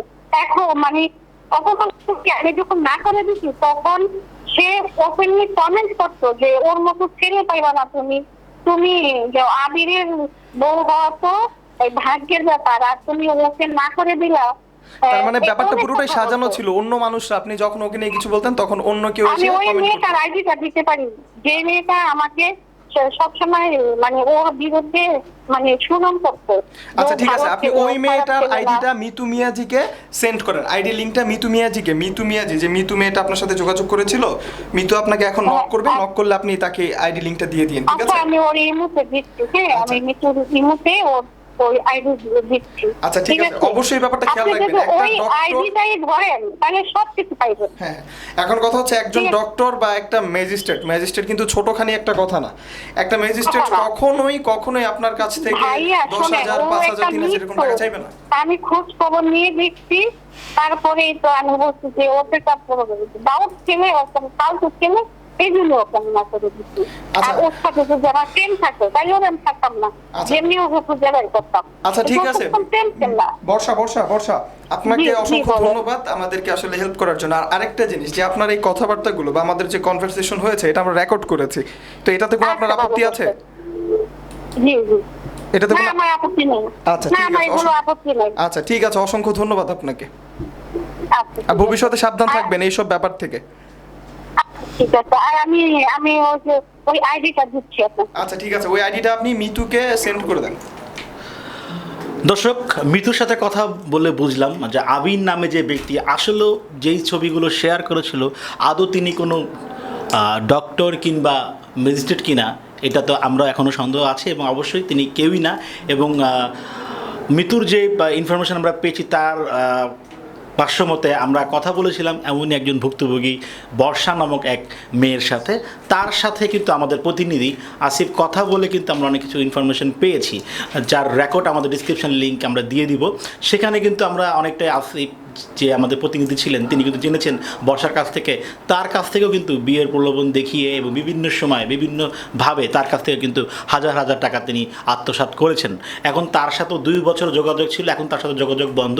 ঠিক তেমনটিই আমরা মিতুর কাছ থেকে শুনছিলাম, তার সাথে দিনের পর দিন কথা বলছিল, দেখা করেনি, ভিডিও কলে আসেনি, এবং তার কাছ থেকেও টাকা তেমনি করেই অনেক আরও মেয়ে আছে, পলি, সামিয়া, অনেকের কাছ থেকে। তো আমাদের যারা, আমি একটা অনুরোধ করব, যারা আমাদের বোন আছেন, যারা নারীরা আছেন, তারা সোশ্যাল মিডিয়ার মাধ্যমে কারোর সাথে ফেসবুকে বন্ধুত্ব হওয়া মাত্রই তাদের সাথে কোনো সম্পর্ক জড়ানোর আগে বা কোনো বিবাহ বন্ধনে জড়ানোর আগে অবশ্যই নিজেকে নিয়ে ভাবতে হবে যে আমি কার সাথে রিলেশনশিপ করছি, আমি কার সাথে আমার জীবনে পার্টনার বানাচ্ছি, খবর নিতে হবে। এবং ইতিমধ্যে শুধু মেয়েরাই যে প্রতারিত হচ্ছে তা কিন্তু নয়, আমাদের অনেক আমরা দেখেছি আশেপাশে অনেক ঘটে যাওয়া ঘটনা থেকে ছেলেরাও কিন্তু প্রতারিত হচ্ছে। বিভিন্ন সময় ফেক আইডি বা ফেক মেয়েরা কিন্তু ছেলেদেরকে বিভিন্ন সময় বিভিন্নভাবে প্রতারণার ফাঁদে ফেলে তাদের কাছ থেকেও কিন্তু আর্থিক সুবিধা নিচ্ছে। তো আমি এতটুকুই বলবো আজকে এই জীবন কথা থেকে, যে আমাদের যে বোনরা আছেন, যে ভাইয়েরা আছেন, তারা অবশ্যই সতর্কতা অবলম্বন করে বন্ধু নির্বাচনে অবশ্যই সচেতন থাকবেন, কারণ আপনার একটি ভুল সারা জীবনে কান্না হতে পারে। আজকের এই জীবন কথা থেকে আমরা একটা কথাই বলতে পারি যে মিতুর মতো অনেক মেয়ে আছেন, হয়তোবা মিতু অল্পতেই বুঝতে পেরেছে তিনি একটি প্রতারণা চক্রে আছেন, হয়তোবা তিনি এই পর্যায়ে বা এই যাত্রায় বেঁচে গেলেন, কিন্তু হয়তোবা এর থেকেও বড় কোনো দুর্ঘটনা ঘটতে পারত যদি এই মিতু এই জিনিসটা বুঝতে না পারতো। মিতু হয়তোবা তার মতো যেন কোনো মেয়ে আর প্রতারিত না হয়, তাই এই স্টেপটি নিয়েছে। তো স্বদেশ টিভি এবং রেডিও স্বদেশের বিশেষ আয়োজন জীবন কথা মানুষের কথা বলে, জীবনের কথা বলে, এবং আপনার জীবনে ঘটে যাওয়া কোনো ঘটনা বা প্রতারণা কোনো ঘটনা চাইলে আপনিও আমাদের কাছে শেয়ার করতে পারবেন। অবশ্যই আমাদের এখানে যাদের জীবন কথা শেয়ার করে সব কিছুই কিন্তু নিজ ইচ্ছায় স্বেচ্ছায় এখানে এসে শেয়ার করে। তো এখান থেকে আমরা চেষ্টা করব আপনাদের যদি কোনো জীবনের কথা থাকে বা এরকম তথ্যমূলক কোনো গল্প থাকে অবশ্যই আমাদেরকে জানাবেন, এবং জীবন কথা এই এপিসোডটি আপনাদের কাছে ভালো লাগলে অবশ্যই শেয়ার করবেন, এবং স্বদেশ টিভির চ্যানেলটি এখনও যারা সাবস্ক্রাইব করেনি তারা অবশ্যই লাইক কমেন্ট সাবস্ক্রাইব করবেন, আমাদের বেল আইকন বাজিয়ে সাথে থাকবেন। এবং আমি আরেকবার বলতে চাই যে ভাইয়েরা এবং বোনেরা, আপনারা অবশ্যই সতর্কতা অবলম্বন করুন, বন্ধু নির্বাচনে সচেতন হন, নিজের জীবনকে সুন্দরভাবে গড়ে তুলুন। তো দর্শক, আমি আর যে সাইমুর আজকে বিদায় নেওয়ার আগে আজকে আমাদের সাথেই যে বন্ধুটি ছিলেন, যে নারীটি ছিলেন, যে বোনটি ছিলেন, মৃত্যুর কাছে চলে যাব, তার বক্তব্য আমরা শুনে বিদায় নিব। জি, আমি শেষ পর্যন্ত এটাই বলতে চাচ্ছি যে সামাজিক মাধ্যম ফেসবুকে যাদের সাথে রিলেশন করুক না কেন, যে আগে ক্লিয়ার হবে যে মানুষটা রয়্যাল কিনা। ফেক পার্সনদের কারোর সাথে রিলেশনটা করাটাও ঠিক না।